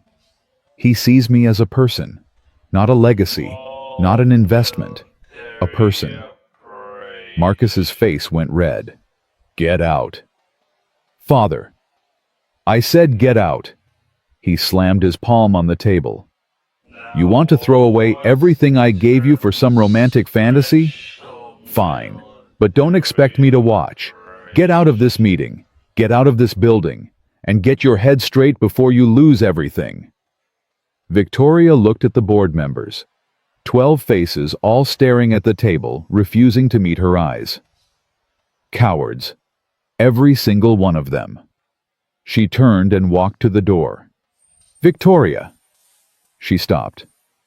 You have 1 week, Marcus said. 1 week to end this situation. Fire the employee. Issue a statement. Fix the damage. If you don't, I'll call an emergency shareholder meeting and have you removed as CEO. Victoria didn't turn around. You can't do that. I have controlling interest. You have 32%. I have 28%. And I've already spoken to the institutional investors. They're very concerned about your judgment. One more scandal, one more photo, one more hint that you've lost focus, and they'll vote you out. Victoria gripped the door handle. 1 week, Victoria. Make your choice. She walked out without looking back. That night, Victoria sat in her penthouse and stared at her father's ultimatum. 1 week. End the situation. Fire Daniel. Fix the damage. Or lose everything. She poured herself a drink and thought about what everything really meant. The company she'd worked her whole life for it. Sacrificed relationships, friendships, any semblance of a normal life. The idea of losing it made her sick. But then she thought about Daniel, about Lily, about the way she'd felt sitting on that park bench watching a little girl swing higher and higher. She thought about what Daniel had said at the hospital. Strength isn't about surviving alone, it's about having something worth surviving for. Her phone rang. Daniel's number. She answered. Hello. Hey, I just saw the news. What news? Your father. The ultimatum. It's all over the financial blogs. Victoria closed her eyes. Of course it was. Nothing stayed private in this world. I'm handling it. Are you? Yes. Silence on the other end. Victoria, if this is too much, if being associated with me is going to cost you your company, don't. I'm serious. Lily and I will be fine. We were fine before you came along. We'll be fine after. I said, don't. Victoria's voice cracked. Don't make this easy for me. Don't give me an excuse to walk away. I'm not giving you an excuse. I'm giving you an out. I don't want an out.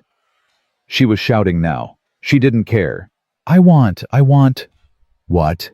What do you want? Victoria took a shaky breath. I want to be the person Lily thinks I am. I want to be someone worth knowing. I want to feel something other than empty. Her voice dropped to a whisper. I want you. The words hung in the air. Daniel was quiet for so long Victoria thought he'd hung up. Then he said, Come over. It's midnight. I know. Come over anyway. Victoria grabbed her keys. 20 minutes later, she was standing outside Daniel's apartment door. He opened it before she could knock. Hi. Hi. They stared at each other. Then Daniel stepped aside and let her in. The apartment was dark except for a lamp in the corner. Lily's door was closed. The refrigerator hummed softly. She's asleep, Daniel said. Good. They stood in the middle of the tiny living room, neither of them moving. I don't know how to do this, Victoria said. I don't know how to be with someone. Not really. My whole life I've kept people at a distance. I've told myself it's because I'm strong, because I don't need anyone. But the truth is... She stopped. The truth is... What? I'm terrified. Her voice was barely audible. I'm terrified of letting someone in, of being vulnerable, of giving someone the power to hurt me. Daniel took a step closer.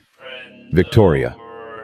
My father taught me that love is weakness, that trusting people makes you easy to destroy. And I believed him. For 28 years I believed him. Tears were streaming down her face now. She didn't try to stop them. But then I met you. And I saw the way you love Lily.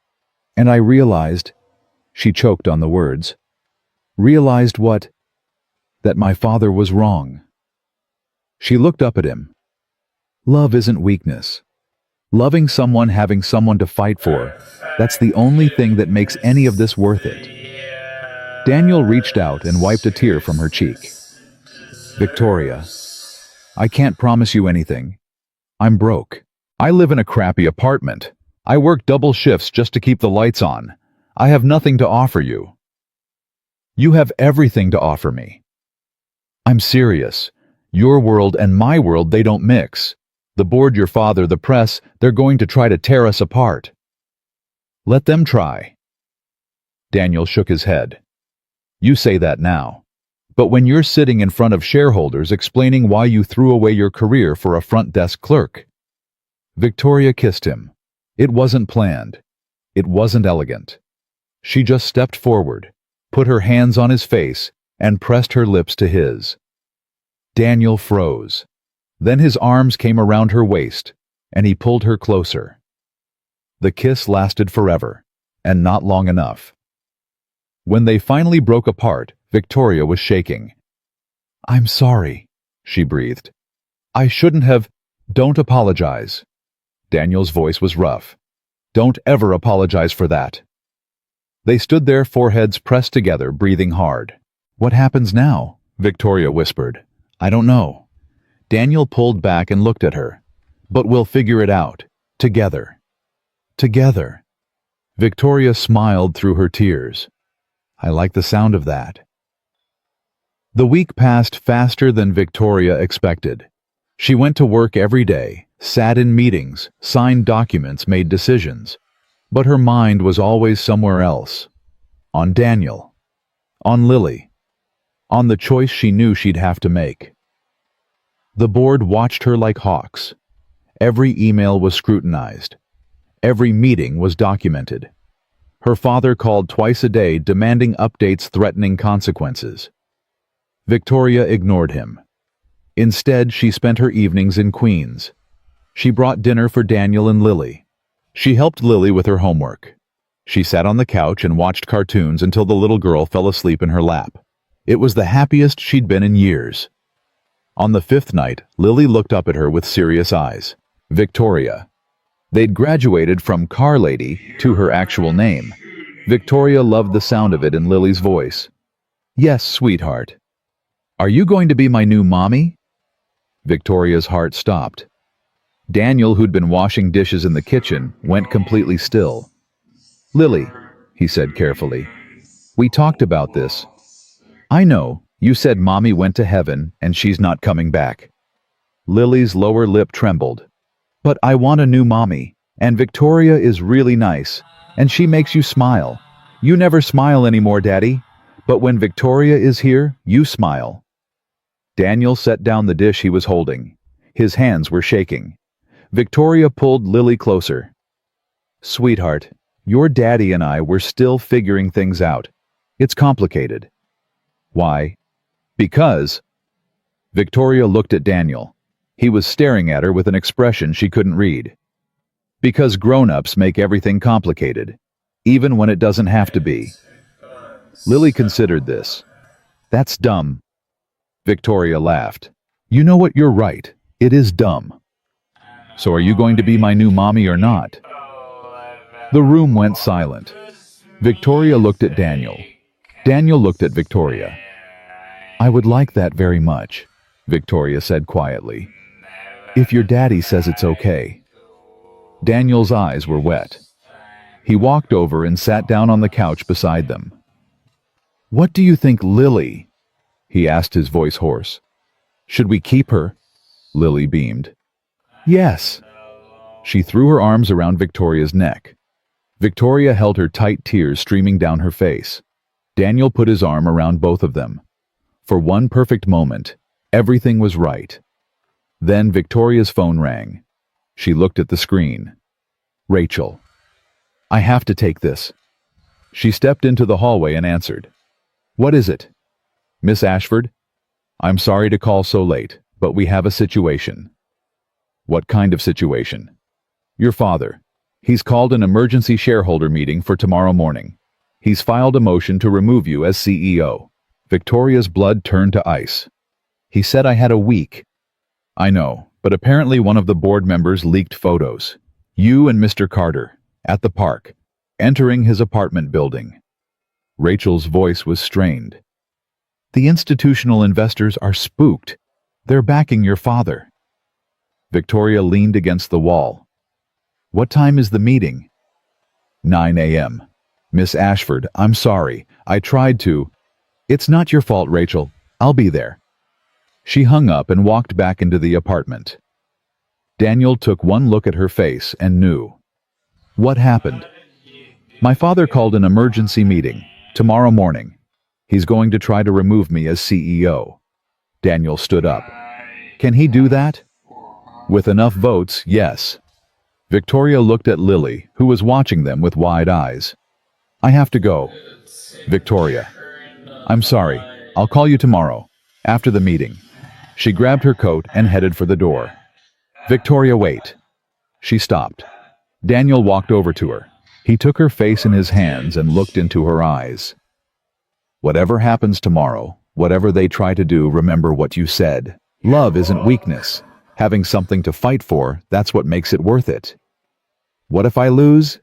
Then you lose, and we figure out what comes next, together. He kissed her forehead. You're not alone anymore. Remember that. Victoria nodded. She couldn't speak. She walked out of the apartment and into the cold night air. Tomorrow, everything would change, one way or another. The shareholder meeting started at 9 a.m. sharp. Victoria arrived at 8:30. She wore her best suit, charcoal gray, sharp lines, power personified. Her hair was pulled back. Her makeup was flawless. She looked like a CEO. She felt like a woman walking to her execution. The conference room was packed. Board members, institutional investors, lawyers, accountants. Her father sat at the head of the table, a stack of papers in front of him. Victoria, he nodded curtly. Take a seat. I'll stand. Suit yourself. The meeting began with the usual formalities. Financial reports, performance metrics, quarterly projections. Victoria had heard it all 1,000 times. Then her father stood up. Ladies and gentlemen, we need to address the elephant in the room. He looked directly at Victoria. Over the past 2 weeks, our CEO has engaged in conduct that calls her judgment into question. She's formed an inappropriate relationship with a subordinate employee. She's been photographed repeatedly in compromising situations. She's threatened to resign rather than address legitimate board concerns. He paused for effect. The market has noticed. Our stock price is down 7%. Investor confidence is shaken, and unless we take action, it will only get worse. Victoria stepped forward. May I respond? You'll have your chance. I'd like it now. Her father's jaw tightened. Fine, go ahead. Victoria looked around the room. 50 faces. 50 people who held the fate of her company, her life in their hands. You're right, she said. I've formed a relationship with an employee, Daniel Carter. He's a front desk clerk at Ashford Grand Hotel. He makes $12 an hour. He lives in a one-bedroom apartment in Queens. He's a single father raising a 7-year-old daughter. Murmurs rippled through the room. When I first met him, I put him through a test. I told him he was fired just to see how he'd react. It was cruel, it was wrong, and his response changed my life. She took a breath. He didn't beg, he didn't rage. He looked me in the eye and asked me not to tell his daughter. He said, let her believe I'm still trying my best. Let her believe her daddy didn't fail. The room was silent. In that moment, I saw something I'd never seen before. I saw a man who loved his daughter more than he loved himself. A man who had lost everything, his wife, his security, his future, and kept going anyway. Not for himself, for her. Victoria's voice wavered, but she pushed on. My father taught me that love is weakness, that needing people makes you vulnerable, that the only way to succeed is to stand alone.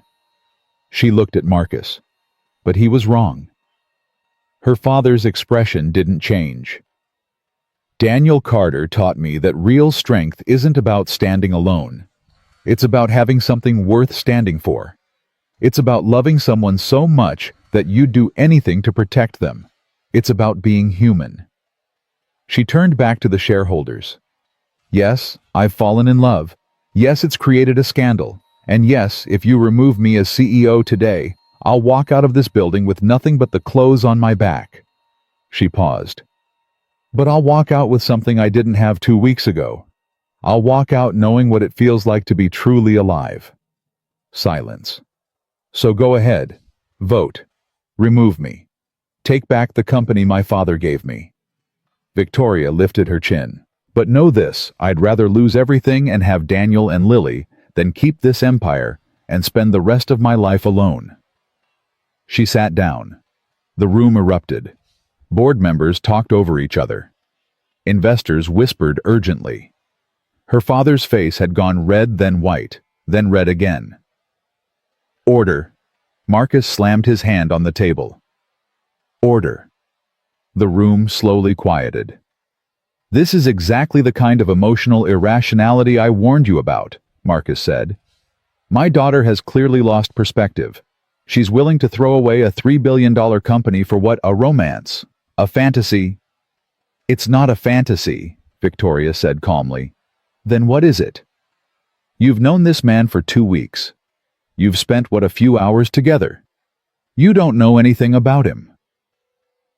I know he held his daughter's hand for 6 hours at the hospital and never once complained. I know he works double shifts so she can have a better life. I know he looks at me like I'm a person, not a balance sheet. Victoria's voice hardened. Do you even remember what that's like, father being looked at like you matter? The room went very still. Marcus Ashford stared at his daughter. For a moment, just a moment, something flickered in his eyes. Pain, maybe? Or regret? Then it was gone. Call the vote, he said. The board secretary stood. All those in favor of removing Victoria Ashford as CEO of Ashford Hotels and Dining, please raise your hand. Victoria watched the hands go up. 1, 2, 3, 4. Her heart pounded. 5, 6. She counted the faces, counted the betrayals. 7. Then the hands stopped. The secretary cleared his throat. All those opposed? More hands went up. 8. 9. 10. Victoria couldn't breathe. 11. 12. 13. The motion fails, the secretary announced. Victoria Ashford remains CEO. The room exploded again. Victoria sat very still, unable to process what had just happened. She'd won. She'd actually won. Her father stood up slowly. His face was unreadable. This isn't over, he said quietly. Only Victoria could hear him. You've made your choice. Now you'll live with the consequences. He walked out of the conference room without looking back. Victoria sat there for a long moment, surrounded by chaos. Then she pulled out her phone and typed a message to Daniel. I won. 3 dots appeared immediately. I knew you would. Then another message. Come home. Victoria smiled. Home. She'd never had a home before. Maybe now she did. Victoria left Ashford Tower and took a cab straight to Queens. She didn't stop at her penthouse to change. She didn't check her emails or return the dozens of calls flooding her phone. She just sat in the back of the taxi watching the city blur past, replaying the vote in her mind. 13-7. She'd won. But her father's words echoed in her head. This isn't over. You've made your choice. Now you'll live with the consequences. Marcus Ashford didn't make empty threats. Whatever was coming, it would be bad. The cab pulled up to Daniel's building. Victoria paid the driver and walked up the 3 flights of stairs, her heels echoing in the empty hallway. She knocked on apartment 3C. The door flew open. Daniel stood there, still in his work uniform, his face a mix of relief and disbelief.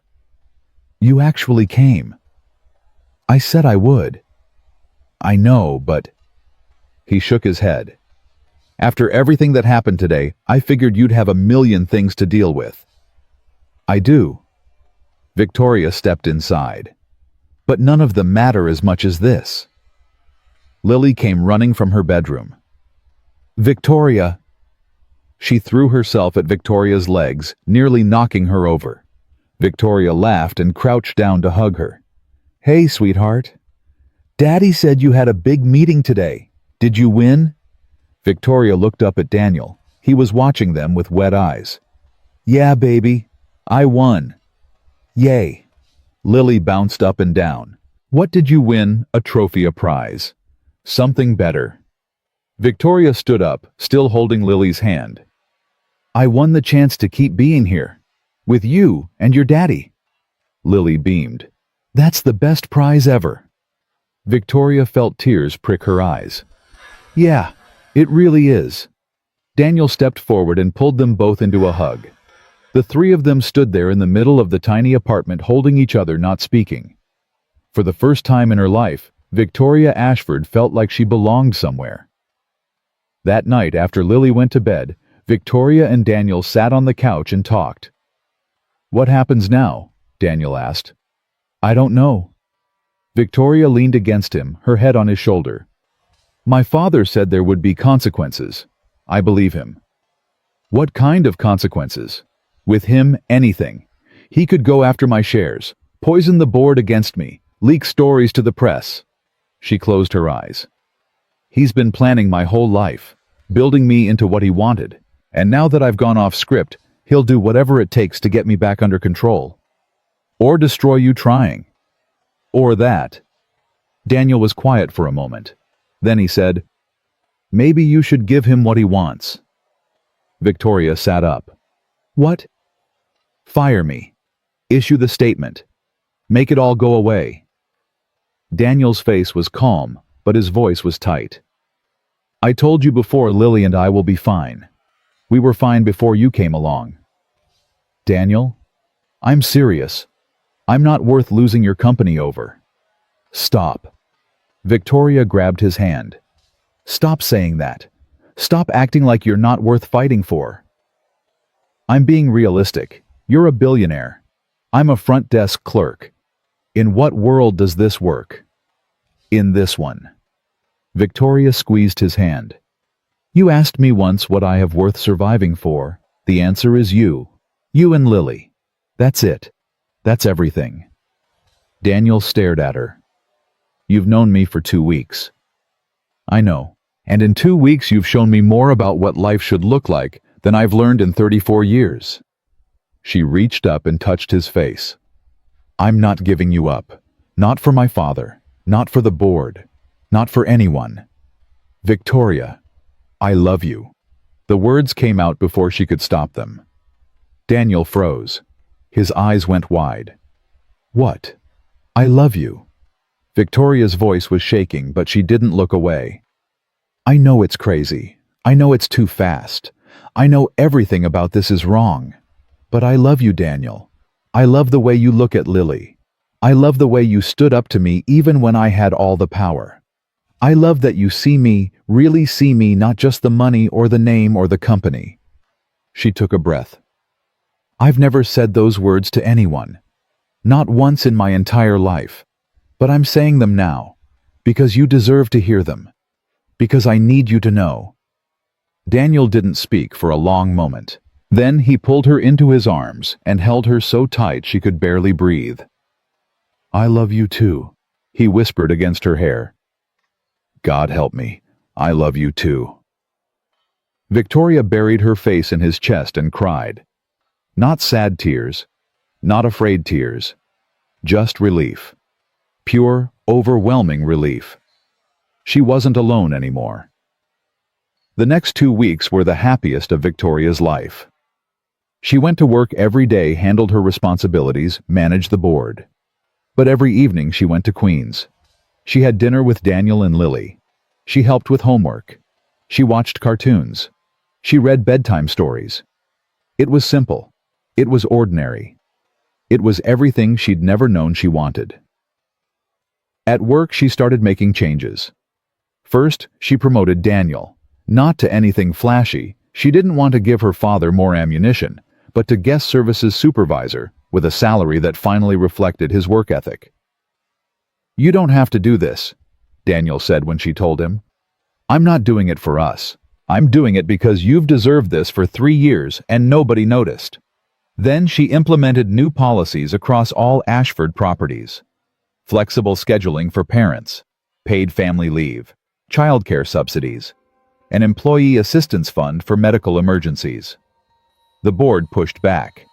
The accountants complained about costs, but Victoria held firm. "We spend $2 million a year on executive retreats," she said in one meeting. "I think we can find room in the budget for people who actually make this company run." The changes went through. Word spread quickly among the staff. The CEO was different now. The Ice Queen had thawed.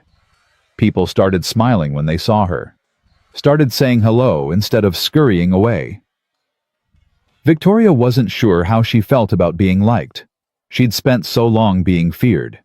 But she was starting to think maybe fear wasn't such a great strategy after all. 3 weeks after the shareholder meeting, Victoria's father made his move. She was in her office when Rachel burst in pale-faced. "Miss Ashford, there's a problem." "What kind of problem?" Rachel handed her a tablet. On the screen was a press release from Ashford Hotel's largest institutional investor. "They're divesting 20% of their holdings." Victoria's stomach dropped. Why? They cite concerns about leadership stability and corporate governance. Rachel hesitated. "Miss Ashford, there's more. 3 other major investors announced the same thing this morning, all within an hour of each other." Victoria set down the tablet. Her hands were steady, but inside she was reeling. "My father." "We can't prove that." "We don't need to prove it, I know." Victoria stood up and walked to the window. "He's pressuring the investors to sell, trying to tank the stock price, force the board to reconsider." "What do we do?" Victoria thought about Daniel, about Lily, about the life she was building. Then she thought about her father, about 28 years of tests and lessons and cold calculated control. "Get me a meeting with the remaining institutional investors. All of them. Tomorrow, if possible." "Miss Ashford, that's—" "I know what it is. Set it up." Rachel nodded and hurried out. Victoria stared at her reflection in the window. Her father wanted a war fine. She'd give him one. The investor meeting was brutal. Victoria stood in front of 14 representatives from various investment firms, pension funds, hedge funds, private equity. They controlled nearly 40% of Ashford Hotel's publicly traded shares. "Thank you all for coming on such short notice," Victoria began. "Let's skip the pleasantries," said Howard Chen, managing director of Pacific Rim Capital. "We're here because we're concerned. Your father reached out to several of us last week. He made some alarming claims." "I'm sure he did." "He said you've become emotionally compromised, that you're making decisions based on personal relationships rather than business fundamentals." Howard leaned forward. "He said you're in love with an employee." "I am." The room went silent. Victoria didn't flinch. "His name is Daniel Carter. He's a guest services supervisor at our flagship Chicago property.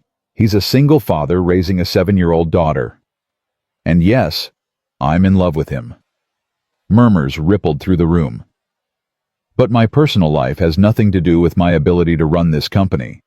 Since I became CEO 5 years ago, I've increased revenue by 42%. I've expanded into 3 new markets. I've maintained best-in-class guest satisfaction scores across all properties." She pulled up a presentation on the screen behind her. "In the past 3 weeks, I've implemented new employee policies that have already reduced turnover by 8%. Happy employees mean better service. Better service means repeat customers. Repeat customers mean higher revenue."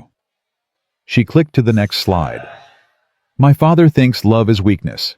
He thinks caring about people makes you vulnerable, but he's wrong. Companies aren't just balance sheets and quarterly projections. They're people. And when you treat people well, when you actually care about them, they work harder. They stay longer. They make you more money. She looked around the room. So yes, I'm in love with an employee, and yes, my father disapproves. But I've never been more focused, more motivated, or more committed to making this company successful. She paused. The question is, are you going to bet on his version of leadership or mine? Silence. Then Howard Chen laughed. Well, that was unexpected. Is that good or bad? I don't know yet. Howard stood up. I've known your father for 15 years.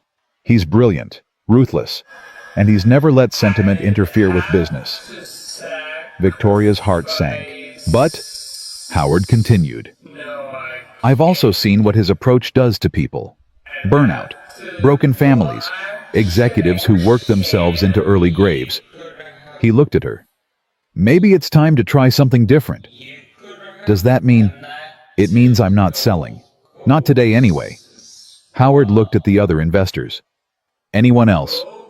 One by one, the investors nodded. We'll give you 6 months, Howard said. Show us results, real results. If the numbers hold up, you'll have our full support. And if they don't, then your father gets what he wants. Victoria nodded. 6 months. I can work with that. She shook Howard's hand and walked out of the meeting.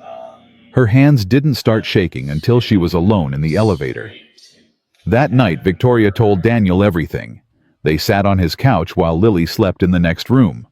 Victoria talked for an hour straight, the meeting the investors, the 6-month deadline. So that's where we stand, she finished. 6 months to prove that I can run the company and have a personal life. And if you can't, then I lose everything. Daniel was quiet for a long moment. Maybe we should slow down, he finally said. Victoria felt like she'd been punched. What? Just hear me out. Daniel took her hands. You're under incredible pressure. You've got your father trying to destroy you. You've got investors watching your every move. And now you've got me and Lily to worry about too. You're not something I worry about. You're something I know. But maybe just for the next 6 months we keep a lower profile. No more photos, no more public appearances. We just hide. Be careful. Victoria pulled her hands away. No. Victoria. I said no. She stood up and walked to the window. I've spent my whole life hiding. Hiding my feelings. Hiding my needs. Hiding anything that might make me look weak. She turned to face him. I'm done hiding. This isn't about hiding. This is about strategy. It's about fear. My father wants me to be afraid. He wants me to pull back, play it safe, prove him right. Victoria shook her head.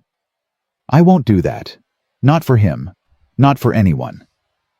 Even if it costs you the company. Even then. Daniel stared at her. You're willing to lose everything. For what principle? For you. Victoria walked over and knelt in front of him.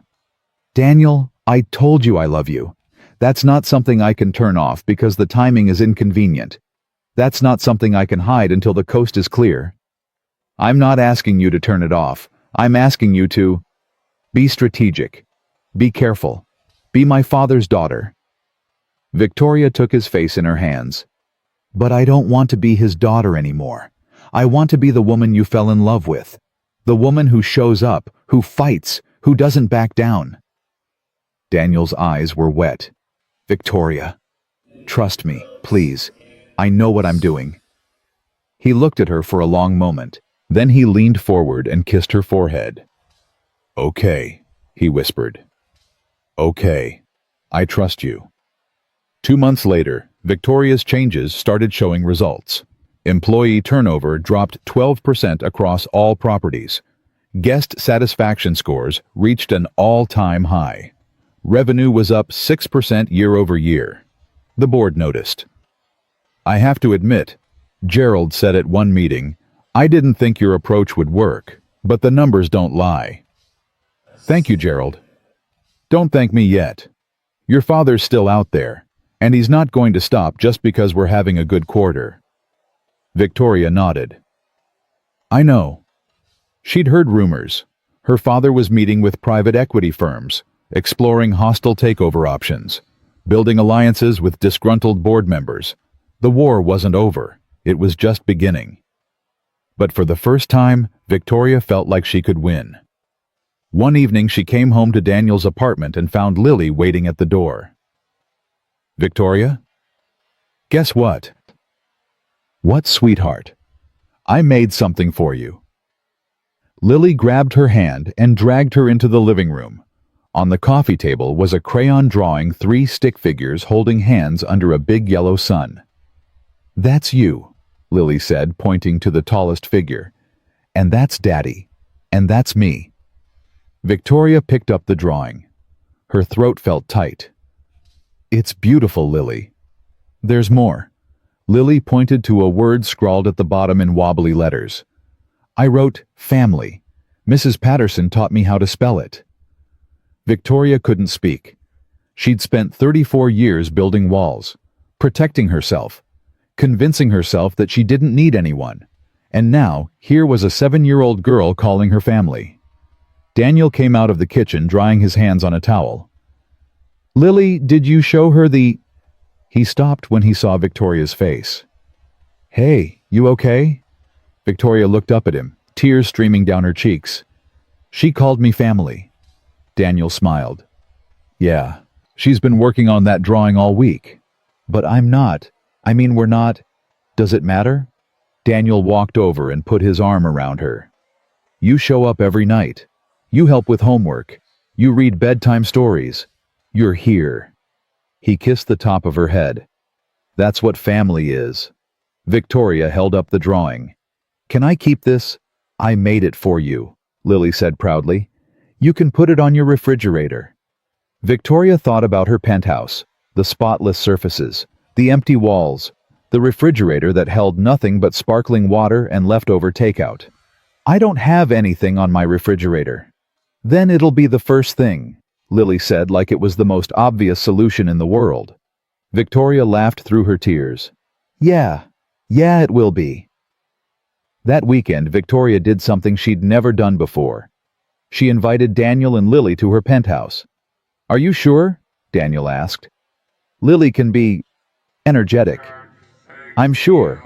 They took a cab to Ashford Tower, a different entrance than the office, a private elevator to the residential floors. When the doors opened, Lily's jaw dropped. Whoa! The penthouse was 3,000 square feet of polished marble and floor-to-ceiling windows, modern art on the walls, designer furniture arranged with geometric precision. This is where you live?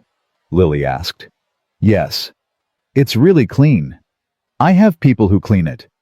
Lily wandered into the living room, looking around with wide eyes. She stopped in front of a sculpture that had cost Victoria $50,000.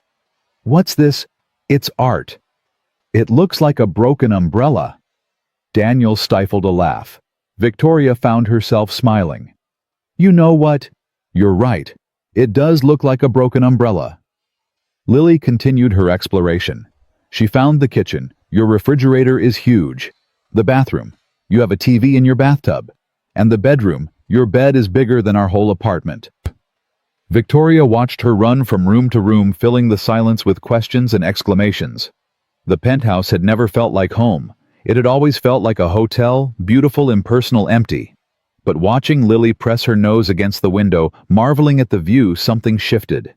Daniel came up beside her. You okay? I was just thinking. About what? About how quiet this place has always been. Victoria looked at him. I don't want quiet anymore. Daniel raised an eyebrow. What do you want? Victoria looked at Lily, who was now attempting to figure out the voice-activated blinds. I want chaos. Laughter. Crayon drawings on the refrigerator. She turned back to Daniel. I want you. Both of you. Here. All the time. Daniel's eyes widened. Victoria, are you asking us to move in? Yes. Victoria's heart was pounding. I know it's fast. I know we've only been together 2 months, but I've spent my whole life being careful and I'm tired of it. I want to come home to Lily's laughter. I want to wake up next to you. I want to stop being alone. Daniel stared at her. What about Lily's school? It's in Queens. There are good schools here. Better schools. I can pay for... Victoria. She stopped. Daniel took her hands. I don't care about schools. I don't care about this penthouse or the view or any of it. He paused. What I care about is whether you're sure. Because Lily's already attached to you. If we do this, if we move in, and then it falls apart. It won't fall apart. You can't know that. You're right. I can't. Victoria squeezed his hands. But I know how I feel. And I know what I want. And I know that every day I spend without you feels like a waste. Daniel was quiet for a long moment. Then Lily came running back into the room.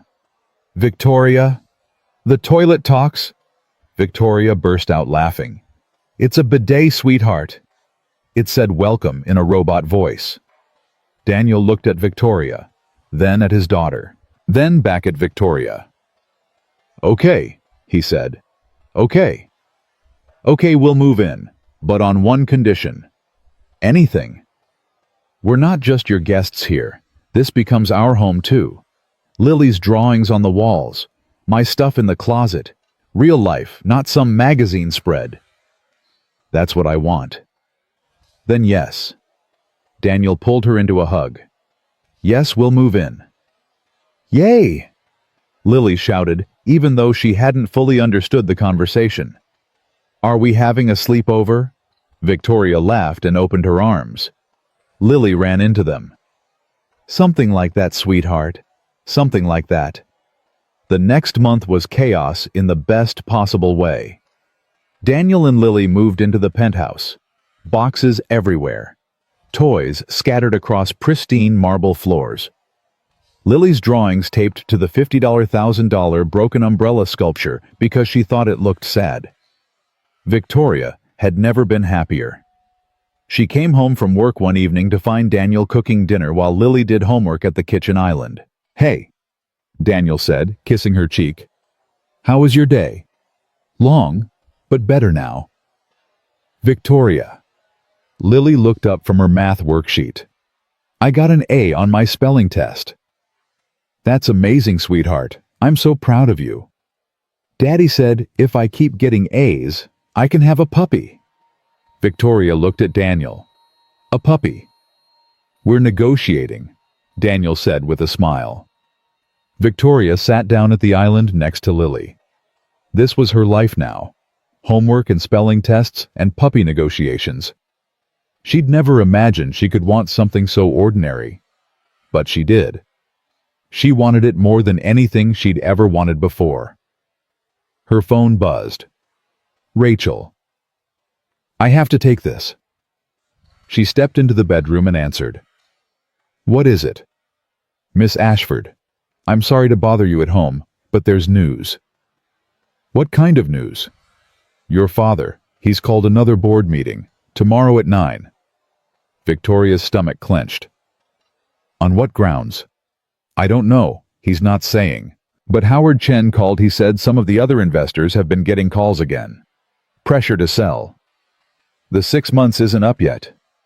I know, but your father's not playing by the rules. Of course he wasn't.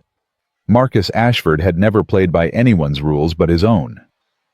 I'll be there tomorrow, Victoria said. And Rachel, thank you for the warning. She hung up and stood there for a moment, staring at nothing. Her father was making his final move. She could feel it. Whatever came tomorrow, everything was about to change. Victoria walked back into the kitchen. Daniel and Lily were laughing about something, a joke she'd missed a moment she hadn't been part of. She watched them for a long moment. Then she sat down, picked up a crayon, and helped Lily with her math. Whatever came tomorrow, She wasn't going to waste tonight. Victoria arrived at Ashford Tower at 7:30 the next morning. The building was quiet. Most employees wouldn't arrive for another hour. She took the elevator to the 55th floor and walked into her office. Her father was already there, sitting in her chair. "You're early," she said. "So are you." Marcus Ashford didn't stand. He just looked at her with those cold, calculating eyes. "I wanted to talk before the meeting." "There's nothing to talk about." "There's everything to talk about." He gestured to the chair across from the desk, her chair. "Sit down, Victoria." "I'll stand." Marcus sighed. Still stubborn. After everything, still stubborn. "I learned from the best." A ghost of a smile crossed his face. "Yes, you did." They stared at each other. Father and daughter. Two people who shared blood, but nothing else. "Why are you doing this?" Victoria asked. "The company is thriving. Revenue is up. Employee satisfaction is at an all-time high. By every metric, I'm succeeding. By every metric except the one that matters. Which is control." Marcus leaned forward. "You've lost control, Victoria. You've let sentiment cloud your judgment. You've let a nobody distract you from what's important." "Daniel isn't a distraction. He's my partner." "He's a liability." Marcus's voice sharpened. "How long until he starts making demands? How long until he uses your relationship to advance his own interests? How long until he becomes another person you have to manage instead of lead? You don't know him." "I don't need to know him. I know people." Marcus stood up slowly. "Everyone wants something, Victoria. Everyone has an agenda.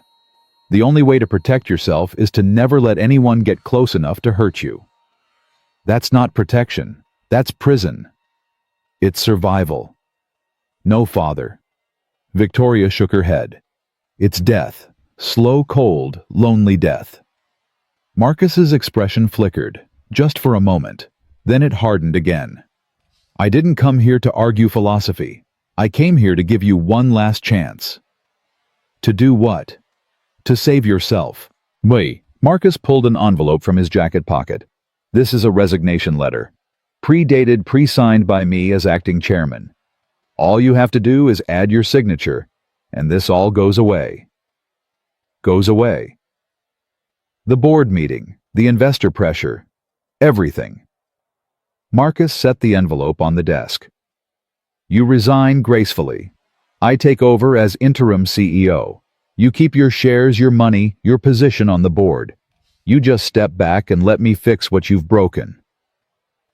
Victoria stared at the envelope. "And Daniel?" "He's terminated, immediately. With a generous severance package, of course. Enough to keep him quiet." "You want me to fire the man I love?" "I want you to wake up." Marcus's voice rose. "You think this is love. This is infatuation.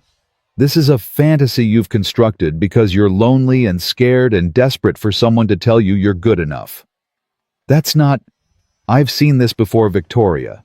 Your mother was the same way. Always looking for connection, always needing to be loved. It made her weak. It killed her." Victoria felt like she'd been slapped. "Don't you dare talk about Mom." "Someone has to." Marcus's eyes were cold. "Cancer didn't kill your mother. Hope did. She spent years hoping things would get better, hoping I would change, hoping love would be enough. And when it wasn't, when reality finally caught up with her, she had nothing left. That's not what happened. That's exactly what happened, and I watched it destroy her." Marcus stepped closer. "I made a promise at her funeral. I promised myself I would never let you become like her. I would make you strong. I would make you independent. I would make you someone who didn't need anyone. By making me someone who couldn't love anyone. By making you someone who couldn't be destroyed by love." They stood face to face, father and daughter. Two people shaped by the same loss, twisted in opposite directions. "I'm not Mom," Victoria said quietly. And Daniel isn't you. You don't know that. Yes, I do. Victoria picked up the envelope. You want to know the difference between you and Daniel? When his wife died, he fell apart. He stopped eating, stopped working, stopped living. But then his daughter crawled into his lap and asked if he was going to leave her too. And you know what he did? Marcus didn't answer. He got up. He got a job. He worked double shifts and ate ramen and slept on a couch so his daughter could have a bedroom. He did whatever it took to be there for her. Victoria's voice cracked. He chose love. Over and over again, every single day he chose love. And what did I choose? You chose control. You chose power. You chose to turn your grief into a weapon and your daughter into a soldier. Tears streamed down Victoria's face. I spent my whole life trying to earn your approval, trying to be strong enough, cold enough, ruthless enough. And you know what I learned? What? That your approval isn't worth having. Victoria tore the envelope in half. I don't want to be like you. I don't want to die alone in a mansion surrounded by money and power and absolutely no one who gives a damn. Marcus's face went pale.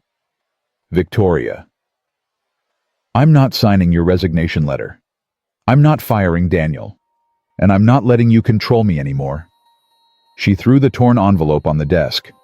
You want a war, fine. We'll have a war. But you're going to lose. Because I have something worth fighting for. And you have nothing. She turned and walked toward the door. Victoria. She stopped, but didn't turn around. If you walk out that door, there's no coming back. I'll destroy you. I'll take everything. No, father. Victoria looked over her shoulder. You'll try. And you'll fail. Because for the first time in my life, I'm not afraid of you. She walked out. The board meeting started at 9. The conference room was full. Board members, lawyers, investors, everyone who mattered was there. Victoria sat at the head of the table, her hands folded, her expression calm. Her father sat at the opposite end. His face was stone. Gerald called the meeting to order. We're here today at the request of Marcus Ashford, former CEO and current board member. Marcus, you have the floor. Marcus stood up slowly. He looked around the room, making eye contact with each person. Ladies and gentlemen, I've spent the last 3 months watching my daughter make decisions that put this company at risk. She's prioritized a personal relationship over professional judgment. She's implemented policies that prioritize employee happiness over shareholder returns. She's alienated key investors and created unnecessary controversy. He paused. Today I'm asking the board to do what's necessary. To remove Victoria Ashford as CEO and install me as interim leader until a suitable replacement can be found. Murmurs rippled through the room. Before we proceed, Gerald said, Victoria, do you have a response? Victoria stood up. I do. She walked to the front of the room and pulled up a presentation on the screen. Let's talk about numbers, since that's what we're really here for.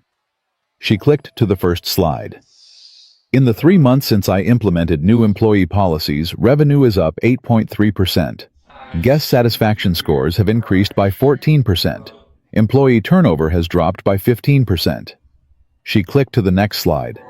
Our stock price took a hit during the scandal, down 7% at the lowest point, but it's recovered. In fact, as of market close yesterday, we're up 3% from where we were before any of this started. She looked around the room. My father says I've prioritized feelings over business, but the numbers say otherwise. Happy employees work harder. They provide better service. They stay longer, which reduces training costs. They create loyal customers who come back again and again. She clicked to another slide.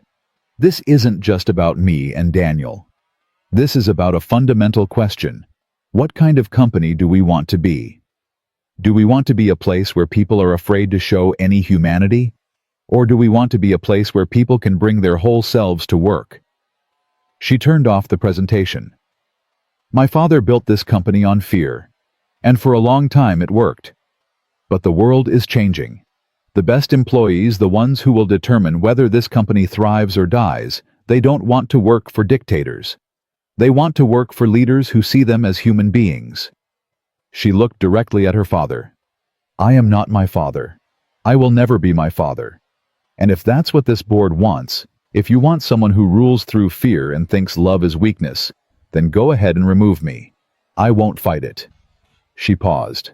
But if you want a leader who will make this company stronger by making it more human, if you want someone who believes that profit and principle don't have to be enemies, then I'm asking for your vote. Not for my sake. For the sake of every employee who deserves better. For the sake of every customer who deserves more. For the future of everything my father built. She sat down. The room was silent. Gerald cleared his throat. We'll take a short recess before the vote. 15 minutes. People started filing out. Victoria stayed seated, her heart pounding. Daniel was right. She'd given it everything she had. Whatever happened now was out of her hands. Howard Chen approached her table. That was one hell of a speech. Thank you. You know, when your father first called me about this, about pushing you out, I was inclined to support him. He's a legend in this industry. His judgment has always been solid. Victoria's stomach sank. And now? Howard looked at her for a long moment. Now I'm not so sure. Legends are great for history books, but the future belongs to people who can change. He walked away. Victoria sat alone, waiting. 15 minutes later, everyone filed back in. Gerald stood at the front of the room. We've had time to consider both arguments. Now it's time to vote. Victoria gripped the edge of the table. All those in favor of removing Victoria Ashford as CEO, please raise your hand. Marcus's hand went up immediately. Then Patricia's. Then 2 more board members. Victoria had always suspected were loyal to her father. 4 hands. All those opposed. Gerald raised his hand. Then Howard Chen. Then one by one the other board members and investor representatives. 8 hands. The motion fails, Gerald announced. Victoria Ashford remains CEO. Victoria exhaled. Her whole body was shaking. She'd won. Again. But this time it felt final. She looked at her father. His face was gray. For the first time in her life, he looked old. Marcus, Gerald said carefully, in light of this vote, the board believes it would be best if you stepped back from active involvement in company affairs. We'll honor your board seat, of course, but don't bother. Marcus stood up. His voice was flat empty. I know when I'm not wanted. He walked toward the door, then he stopped. Victoria. She looked at him. I underestimated you. His voice was barely above a whisper.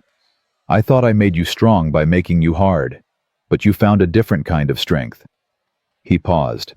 I don't understand it, but I can see it's real. Is that an apology? It's an observation. Marcus's eyes were wet. Victoria had never seen that before. I don't know how to apologize. I never learned. It's not too late to learn. Marcus stared at her. For a long moment, neither of them spoke. Then he nodded once and walked out. Victoria watched him go. It wasn't forgiveness. It wasn't even close to forgiveness. But it was something. A crack in the wall, a possibility she'd never believed in. Maybe someday they could build something real. Maybe not. Right now it didn't matter. Right now all that mattered was going home. Victoria left the office at 4:30 for the first time in her career.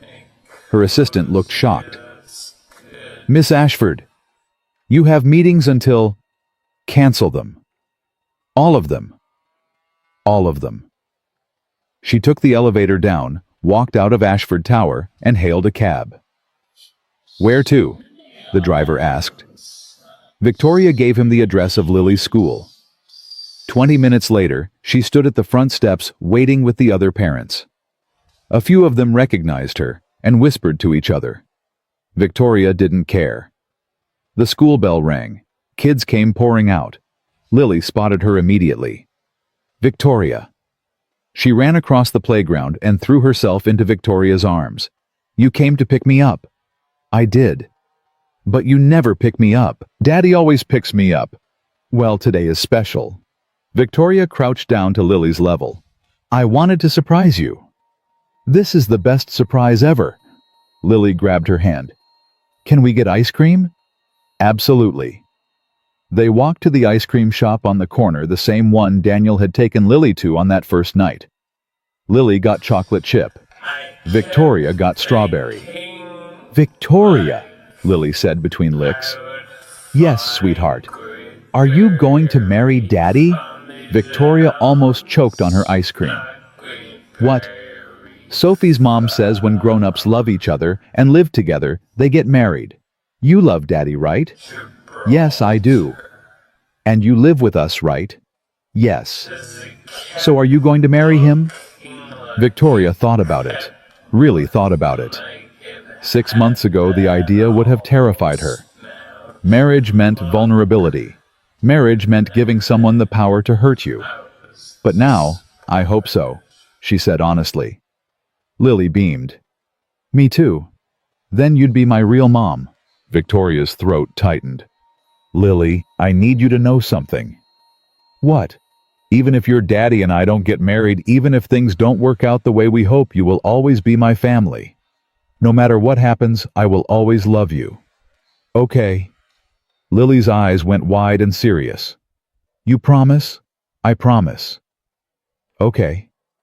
Lily nodded solemnly. Then she went back to her ice cream. Can we get a puppy now? Victoria laughed. We'll see.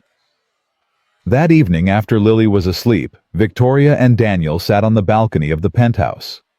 The city spread out below them, glittering in the darkness. It was the same view Victoria had looked at 1,000 times before. But it felt different now.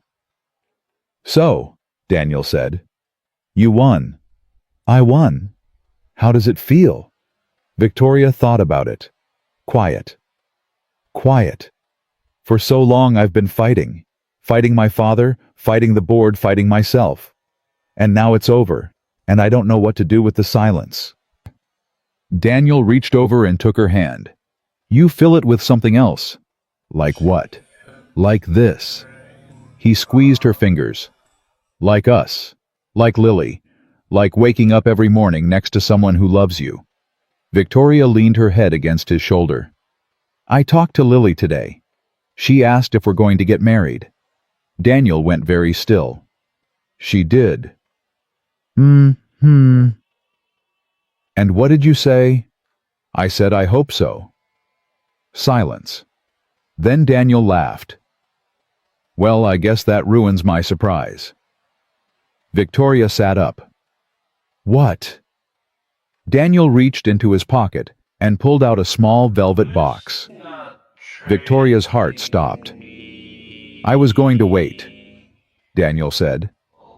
I was going to plan something elaborate dinner and flowers and a speech I'd been practicing for weeks. But then you said that and I thought, why wait? Why do we keep waiting for the perfect moment when every moment with you already feels perfect? He opened the box. Inside was a simple diamond ring. Not flashy, not ostentatious, just beautiful. I can't give you what you already have, Daniel said. I can't give you money or power or success. But I can give you this. I will love you every single day for the rest of my life. I will stand beside you when things are hard. I will celebrate with you when things are good. I will be your partner, your friend, your family. He took her hand. Victoria Ashford, will you marry me? Tears were streaming down Victoria's face. She couldn't speak. She couldn't breathe. She nodded. Is that a yes? Yes. The word came out broken, barely audible. Yes, yes, yes. Daniel slid the ring onto her finger. Then he pulled her into his arms and held her while she cried. I love you, she whispered against his chest. I love you too. They stayed like that for a long time, wrapped around each other, watching the city lights below. Victoria thought about everything that had led to this moment. The test, the hospital, the fight with her father, all the walls she'd built, and all the ways Daniel had found through them. She thought about Lily, asleep in her bedroom, dreaming about puppies and ice cream and having a family again. She thought about her mother, who'd spent her whole life hoping for something better. "I wish you could see me now, Mom," she whispered. Daniel pulled back and looked at her. "What?" "Nothing." Victoria smiled through her tears. "Just grateful?" The wedding was small. Victoria had expected to want something big, a society event, a statement proof to the world that she'd won. But when it came time to plan, she realized she didn't want any of that. She wanted Daniel. She wanted Lily. She wanted the people who actually mattered. They got married in the rooftop garden of Ashford Tower. Victoria had built it 6 months earlier, a green space for employees' children, a quiet retreat from the chaos of the city below. It seemed fitting to start their new life there. Lily was the flower girl. She took her job very seriously, scattering petals with intense concentration and checking over her shoulder every few seconds to make sure she was doing it right. Daniel wore a simple gray suit. He'd wanted to rent a tuxedo, but Victoria had talked him out of it. "I don't want you to be uncomfortable," she'd said. "I just want you to be you." Victoria wore a white dress, not a traditional wedding gown, but something simple and elegant. She'd thought about making a statement wearing something that would end up on magazine covers, but that wasn't who she was anymore. She was just a woman marrying the man she loved. The ceremony was short. They'd written their own vows. Daniel went first.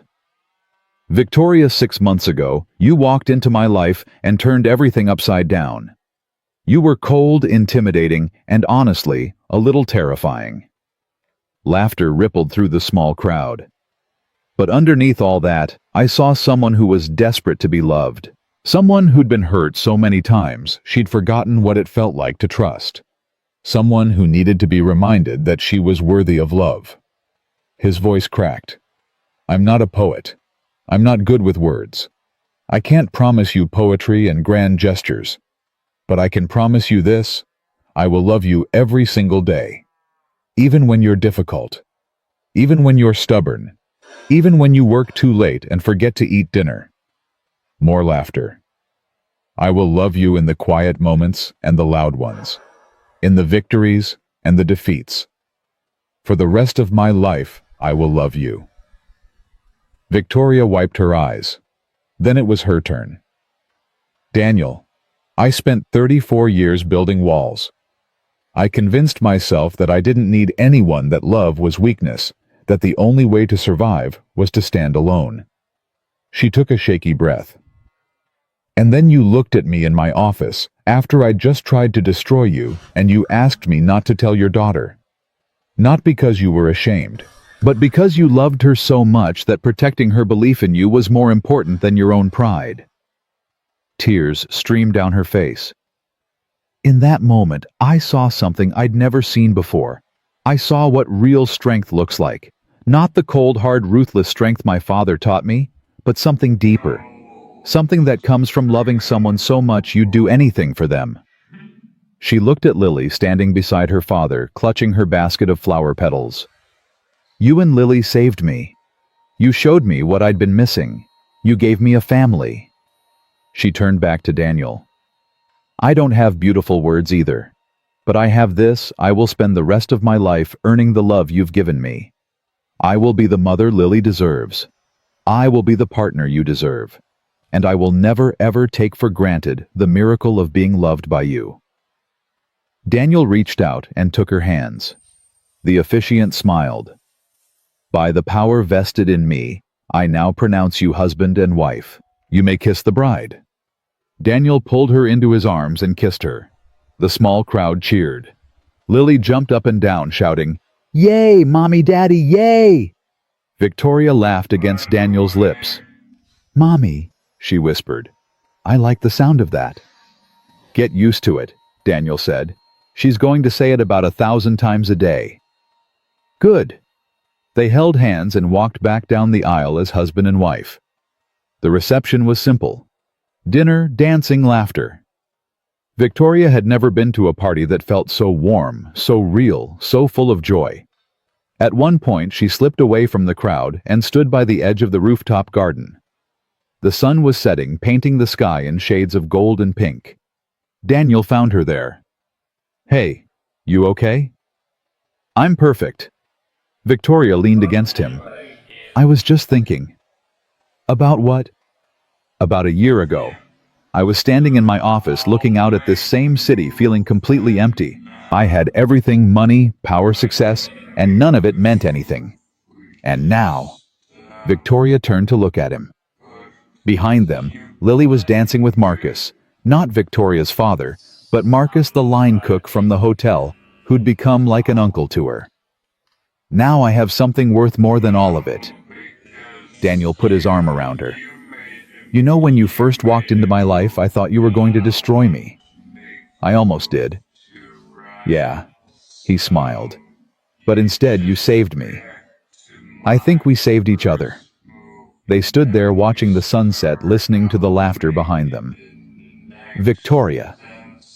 Lily came running over, slightly out of breath from dancing. "Yes, sweetheart. Marcus said I should ask you about the puppy again because you're in a good mood." Victoria laughed. "Did he?" "Uh-huh. He said weddings make people say yes to everything." Daniel tried to keep a straight face and failed completely. Victoria crouched down to Lily's level. "You know what, Marcus might be right." Lily's eyes went wide. "Really?" "Really. But we have to talk about responsibility. A puppy is a lot of work. I'll feed it every day and walk it and clean up its poop. That's the spirit." Lily threw her arms around Victoria's neck. "Thank you, Mommy. You're the best mommy ever." Victoria held her tight, tears pricking her eyes. "Mommy," she would never get tired of hearing that word. Daniel knelt down beside them. "Okay, family, let's get back to the party. I think there's cake." "Cake!" Lily shouted, already running back toward the crowd. Daniel stood and offered Victoria his hand. "Ready." Victoria took it and stood up. She looked at the city below, at the party behind them, at the man beside her. A year ago, she'd had everything and nothing. Now she had what mattered. "Ready," she said. They walked back to the party together. 1 year later, Victoria stood in the same rooftop garden watching Lily chase a golden retriever puppy named Biscuit around the flower beds.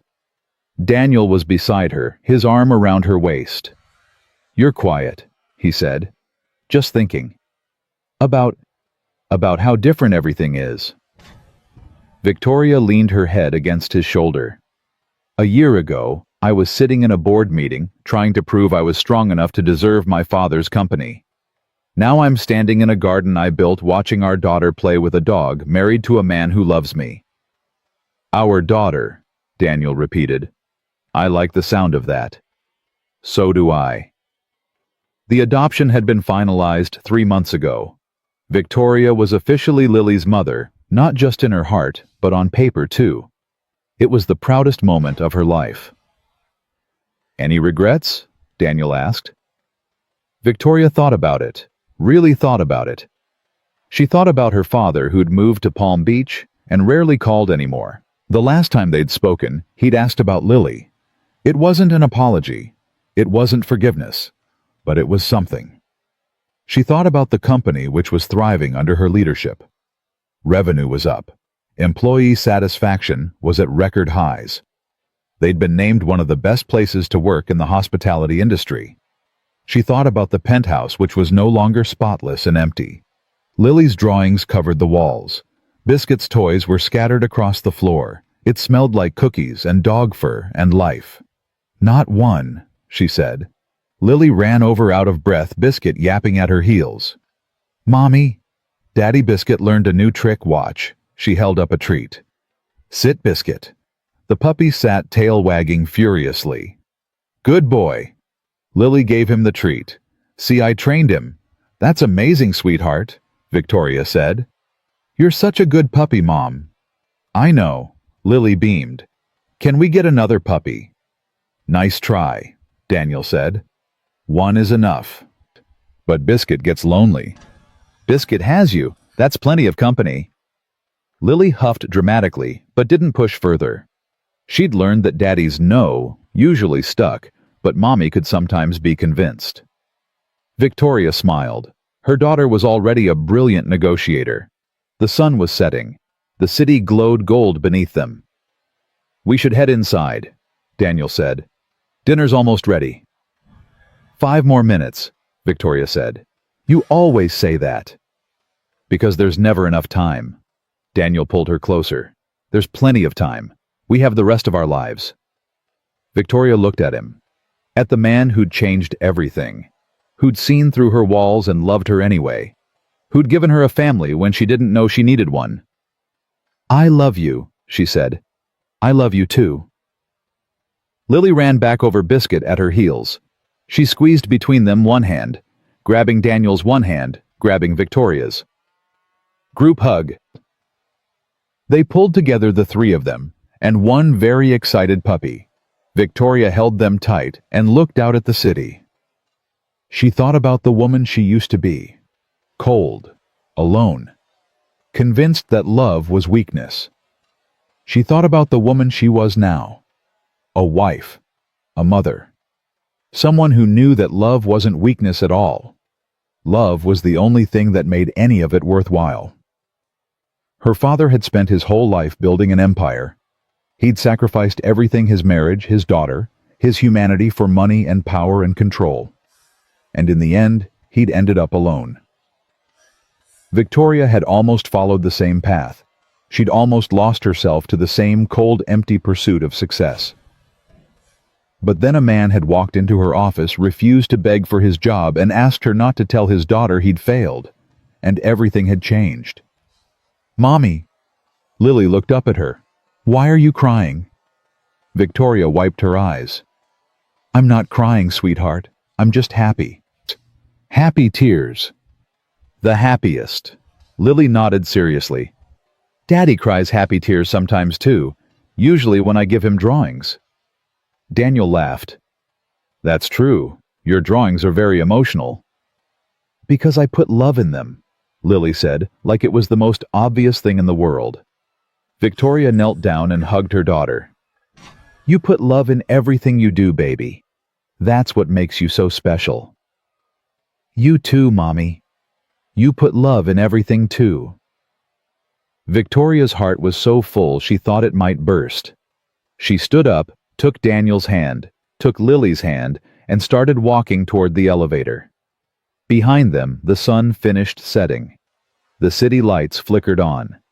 The rooftop garden settled into peaceful darkness. "Mommy?" Lily asked as they waited for the elevator. "Yes, sweetheart." "Is this going to be forever? You and Daddy and me and Biscuit?" Victoria looked at Daniel. He looked at her. "Yes, baby," Victoria said. "This is forever." The elevator doors opened. They stepped inside, mother, father, daughter, dog. The doors closed, and Victoria Ashford, the woman who'd spent her whole life afraid to love, finally understood the truth her father had never learned. Real strength isn't about surviving alone. Real strength is having something worth surviving for. And she had found it.